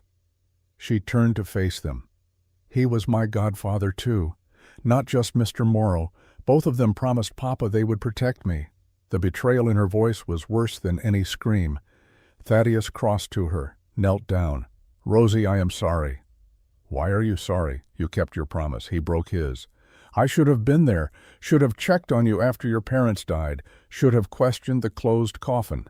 You were drunk. The truth of it hit like a slap. No excuses, no justification. Just the plain fact that when Rosie needed him most, he had been at the bottom of a bottle. Yes, he said, I was, and I will regret that for the rest of my life. Rosie put her small hand on his scarred cheek. But you are here now. That is what matters. Esther cleared her throat. We have 2 days. Sunday is the 23rd. Christmas Eve service. Whole town will be there, including Morrison. He will deny everything, Thaddeus said. He will try. But we have Arthur's ledger. We have the insurance policy. We have Pastor Holt's testimony about the will. And we have Rosie. They all looked at the child who had survived everything, who stood in a borrowed dress in a boarded-up shop and prepared to face the man who wanted her dead. Can you do it? Esther asked gently. Can you stand in front of everyone and tell them what Morrison did? Rosie picked up her carved horse, held it like a talisman. Papa said Uncle Ambrose came to our house the day before the fire. I heard them fighting. Papa said he found papers. Said Uncle Ambrose forged Mama's signature on something. Papa was yelling, said he would expose him. Her voice grew stronger, clearer. Uncle Ambrose said Papa was making a mistake, said he should think about what was best for his family, for me. Papa told him to leave, told him to never come back. She looked at Thaddeus. The next night our house burned. Mama and Papa died. And Uncle Ambrose signed papers saying it was an accident, signed papers giving me to Uncle Darius, signed papers that said I was dead. But you were not dead, Esther said. No. Uncle Darius found me in the woods. He told me everyone thought I was dead, that if I told anyone I was alive, bad men would come kill me for real. He locked me in a room, said I had to be quiet, had to be good, had to forget I ever had parents who loved me. Tears ran down her face, but her voice stayed steady. I can tell everyone. I can make them see. I am not scared anymore. Lucas stepped forward. I will be there too, right in the front row, so you have a friendly face to look at. Rosie almost smiled. Thank you. The planning took the rest of the day. Esther would present the financial evidence. Margaret would testify about the suspicious deaths.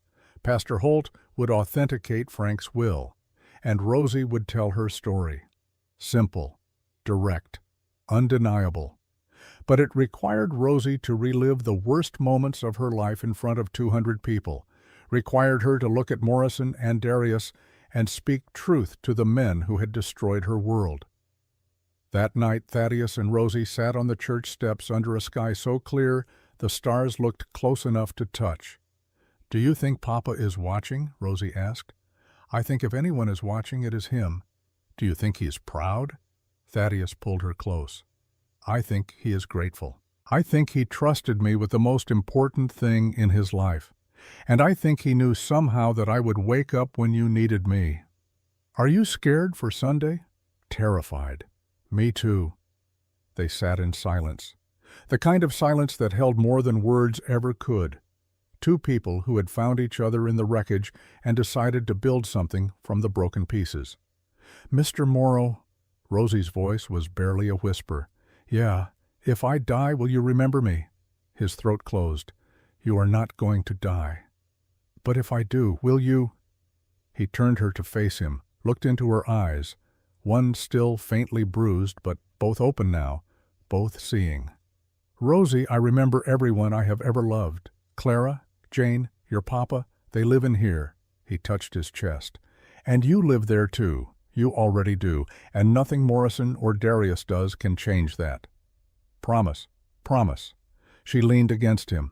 "Good, because I do not want to be forgotten. You could never be forgotten. You are the bravest person I have ever known. Braver than Papa. Different brave. Your Papa stood up to bad men, knowing it might cost him everything. You survived bad men doing everything they could to break you.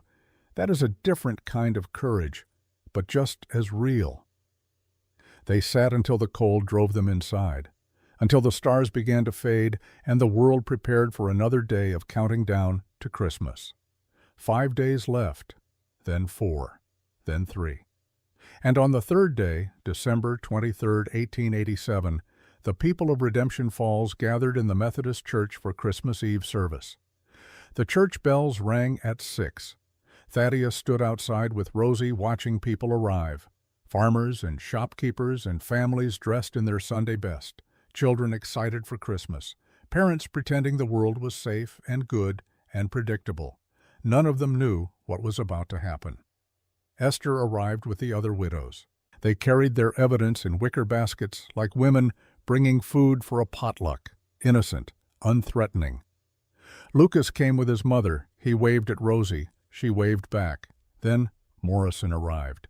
He rode in a black carriage, dressed in a fine suit, his silver hair perfectly combed, his face radiating the benevolent authority of a man who believed he was untouchable.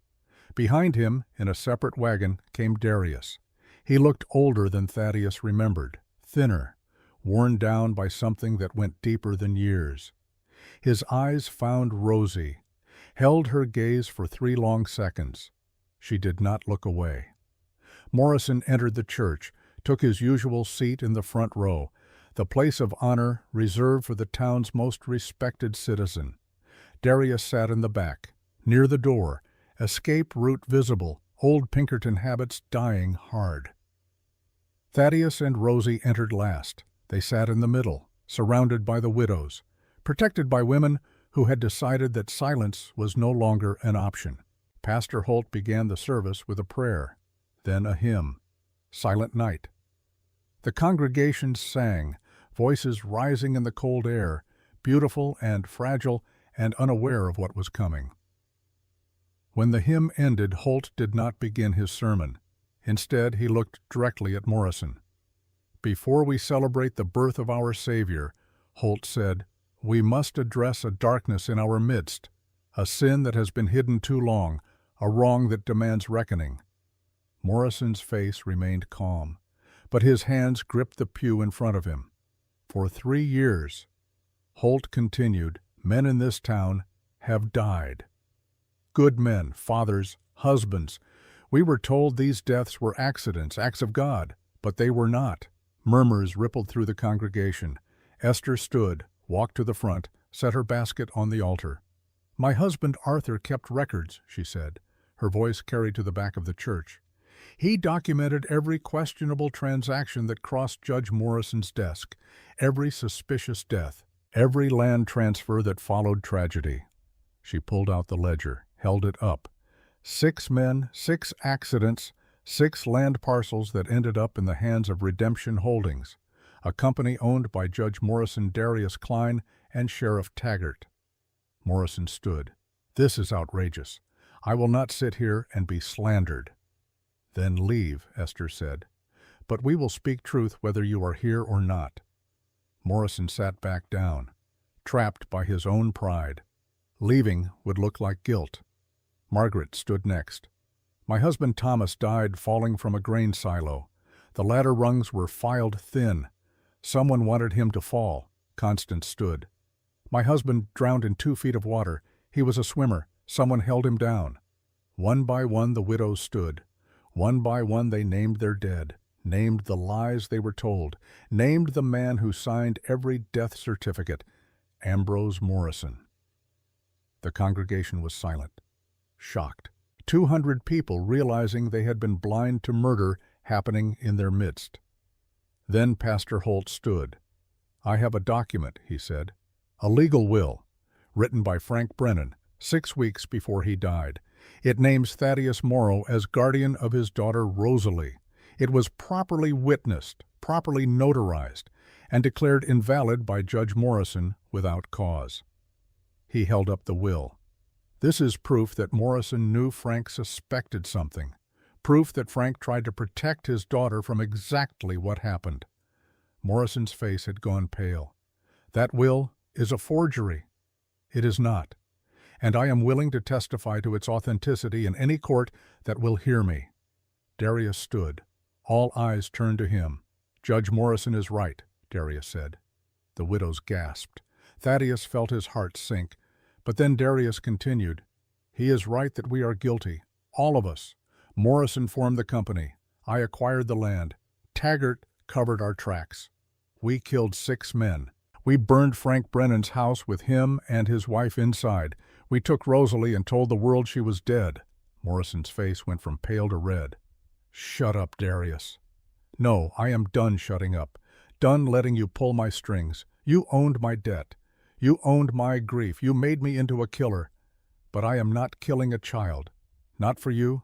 Not for anyone." He walked to the front of the church, stood beside Esther. "I kept records, too," Darius said. "Accounts of every murder, every payment, every order Morrison gave. I kept them because I knew one day he would try to bury me, too, and I wanted insurance." He pulled a leather journal from his coat, handed it to Esther. "It is all there, everything you need to hang us both." Morrison stood. His hand went to his coat pocket, pulled out a small pistol. "You are a fool, Darius!" People screamed, scattered. Thaddeus pushed Rosie to the floor, covered her with his body, but Morrison did not point the gun at Darius. He pointed it at Rosie. "She is the witness. She is the problem. Remove her and this all goes away." Darius stepped between Morrison and Rosie, arms spread, shielding her. "You will have to shoot me first." "So be it." Morrison fired. The sound was deafening in the enclosed space. Darius stumbled backward. Blood bloomed across his chest. Thaddeus drew his pistol, aimed at Morrison. "Drop it." Morrison turned the gun toward Thaddeus. "You drop yours." They stood frozen. 2 men pointing weapons, 1 child between them. Then Rosie stood, small, fragile, 8 years old. She walked toward Morrison, hands at her sides, no fear on her face. "Rosie, no," Thaddeus said. She kept walking. Morrison's gun tracked her. "Stop." She stopped. 3 feet from the barrel. "You were my godfather," she said. "You promised to protect me. You lied." "Business is business, child. You are too young to understand. I understand you killed my parents. I understand you beat me. I understand you wanted me dead so you could steal my land." She pulled down the collar of her dress, showed the scars. Every person in that church saw them. "I am 8 years old," Rosie said, "and I am braver than you." Morrison's hand shook. The gun wavered. Sheriff Taggart stood from his seat near the back, drew his own weapon, pointed it at Morrison. "It is over, Judge. Put down the gun." "You work for me, Raymond." "I work for money, But I did not sign up for killing children in churches. Put it down. Morrison looked around, at 200 witnesses, at the evidence piled on the altar, at the child who had destroyed his empire with nothing but truth. He lowered the gun. Taggart took it, snapped handcuffs on Morrison's wrists. Ambrose Morrison, you are under arrest for conspiracy to commit murder, and about 6 other things I will add when we get to the jail. People rushed to Darius. Doc Silas pushed through the crowd, knelt beside him. The bullet had gone through Darius's left lung. Blood bubbled from his lips. His breathing came in short gasps. Thaddeus knelt on his other side, took his hand. "Tad," Darius whispered, "I am here, brother. I am sorry for all of it. I know. Anna, Lily, I see them now. They are waiting. Then go to them. It is okay." Rosie knelt beside Darius, took his other hand. "I forgive you, Uncle Darius." Darius's eyes filled with tears. "You should not. I do not deserve it. I know. But I am giving it anyway, because holding hate hurts more than letting go." Darius smiled, blood on his teeth. "You are Frank's daughter, brave like him. And I will remember you were brave too, at the end." Darius squeezed her hand, looked at Thaddeus. "Keep your promise." "I will. Better than I kept mine. Rest now, Dar. You are done." Darius took one more breath, let it out slow, and died. Thaddeus closed his friend's eyes, sat back on his heels, felt 18 months of anger and grief and betrayal wash out of him like poison from a wound. Rosie leaned against him. He put his arm around her. Around them, the church slowly settled, the shock fading into something else. Relief, maybe, or just exhaustion. The church fell silent. Not the comfortable silence of prayer, the heavy silence of 200 people trying to process what they had just witnessed. A man shot in their sanctuary, a child forgiving her abuser, a godfather exposed as a murderer. Thaddeus remained kneeling beside Darius, his old friend, his brother, the man who had saved his life 5 times and then destroyed his own, trying to destroy others. Blood pooled on the wooden floor. Someone would have to clean it later. Scrub the stains from the place where children sang hymns on Sunday mornings. He felt Rosie's small hand on his shoulder. "Is he really gone?" she whispered. "Yeah, he is gone." "Did it hurt?" Thaddeus looked at Darius's face. Peaceful now, the hardness erased. The anger fled with his last breath, just a tired man who had carried too much pain for too long. "I do not think so," he said. "I think he was ready."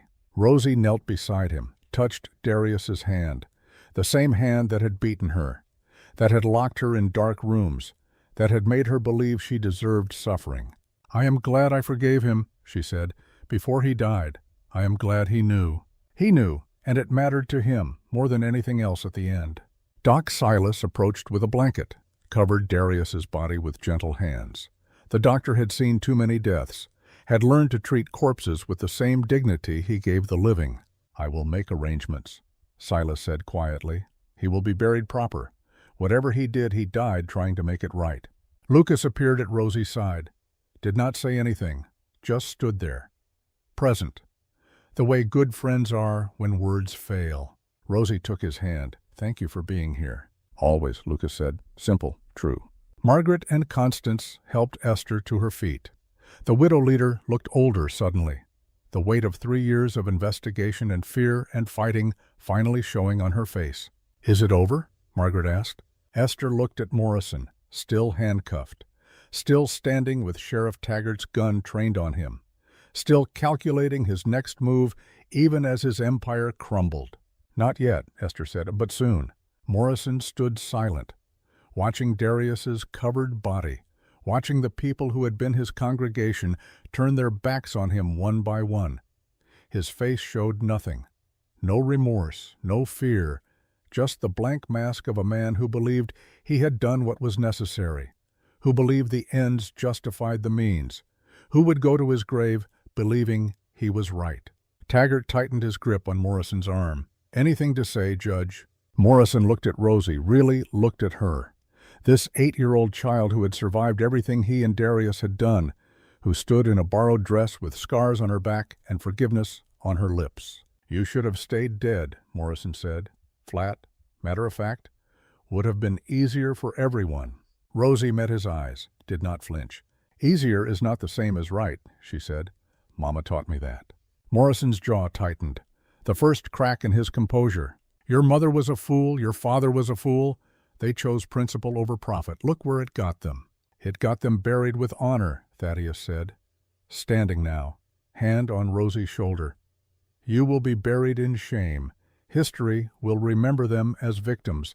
It will remember you as a murderer. History is written by victors." "Then I guess you lost." Taggart pulled Morrison toward the door. "Come on, we have got a cell waiting." Morrison allowed himself to be led, but at the threshold he stopped, turned back one final time. Not to Thaddeus, not to the congregation, to Rosie. "I was your godfather," he said. "I held you at your christening, made promises to protect you. Do you remember any of it?" "No," Rosie said. "I was 3 days old." "Then let me tell you what I promised. I promised to guide you, to teach you right from wrong, to prepare you for a world that does not care about feelings or fairness. I tried to teach you the most important lesson. Survival matters more than sentiment." "You taught me something else," Rosie said. "You taught me that people can smile and still be monsters, that promises mean nothing if the person making them has no soul, that power without conscience destroys everything it touches." She stepped forward, small but unafraid. "I forgive you, Uncle Ambrose, not because you deserve it, because carrying your hate would make me like you, and I would rather die than become what you are." Morrison stared at her. For 3 long seconds, something moved behind his eyes. Not remorse, maybe recognition. The understanding that this child had beaten him not with violence or money or power, but with something he had abandoned so long ago he had forgotten it existed. Humanity. "You will not survive this world," Morrison said. "It will break you eventually." "Maybe," Rosie said, "but not today." Taggart pulled Morrison through the door. It closed with a sound like a coffin lid. The church remained silent for a long moment, processing, breathing, trying to understand what they had just witnessed. Then Pastor Holt stepped forward, his old hands trembling, his eyes wet. Pastor Holt stood at the altar. "Let us pray," he said. "For the dead, for the living, for justice and mercy and the strength to tell truth, even when it costs us everything." 200 people bowed their heads, and in the silence, Thaddeus Morrow held a child who had saved herself by refusing to be silent. Morrison went to trial in Helena 2 weeks later. The courtroom packed with widows and witnesses and people who finally understood what had been happening in their town for 3 years. The trial lasted 4 days. Rosie testified on day 2, walked to the stand in her blue dress with her carved horse in her pocket, told 200 strangers what Morrison had done, what Darius had done, what it felt like to survive. The jury deliberated for 30 minutes. Guilty on 6 counts of conspiracy to commit murder. Guilty on 4 counts of fraud. Guilty on 2 counts of falsifying legal documents. Judge sentenced him to hang. Morrison showed no emotion, just looked at Rosie one last time with eyes that still believed he had done nothing wrong. He died in March. Thaddeus did not attend. Neither did Rosie. Some endings do not need witnesses. Sheriff Taggart testified in exchange for immunity, left Montana. Nobody heard from him again. The widows got their land back. Esther became the first woman elected to the town council. The others started a fund to help families fight suspicious deaths. Lucas stayed close to Rosie, taught her to carve, to hammer, to build things instead of just watching them break. And Thaddeus became Rosie's legal guardian, rebuilt Frank's house on the land by the creek, raised her there with help from the widows and Pastor Holt, and every person in Redemption Falls who remembered what it meant to stand up when standing up mattered. 1 year later, Christmas Day, 1888, they gathered around a table in that rebuilt house. Thaddeus at the head, Rosie beside him, Lucas and his mother, Esther and the other widows, Pastor Holt, Doc Silas. 12 people who had become family, not by blood, but by choice. Rosie stood, raised her glass of cider. "To Mama and Papa," she said. "To Uncle Darius. To everyone we lost," they drank. "And to everyone who stayed," they drank again. Thaddeus looked at Rosie, 9 years old now, healthy, laughing. The scars still there but fading, the fear replaced by something stronger, hope. After dinner they sat on the porch, watching snow fall. Rosie held her carved horse, the one Thaddeus had made that first sleepless night. "Promise is getting old," she said. "So are we." "Will you make me another one? I will make you 100 if you want." She leaned against him. "One is enough, because it reminds me." "Of what?" "That you kept yours. The promise. Even when it was hard." Thaddeus kissed the top of her head. "You made it easy. Brave people always do." Inside, the others were cleaning up, laughing, making plans for New Year, building futures from the wreckage of the past. And outside, under a sky full of stars, 2 people who had saved each other sat in comfortable silence. The kind of silence that said everything without saying anything at all. The kind that meant they were home. The end.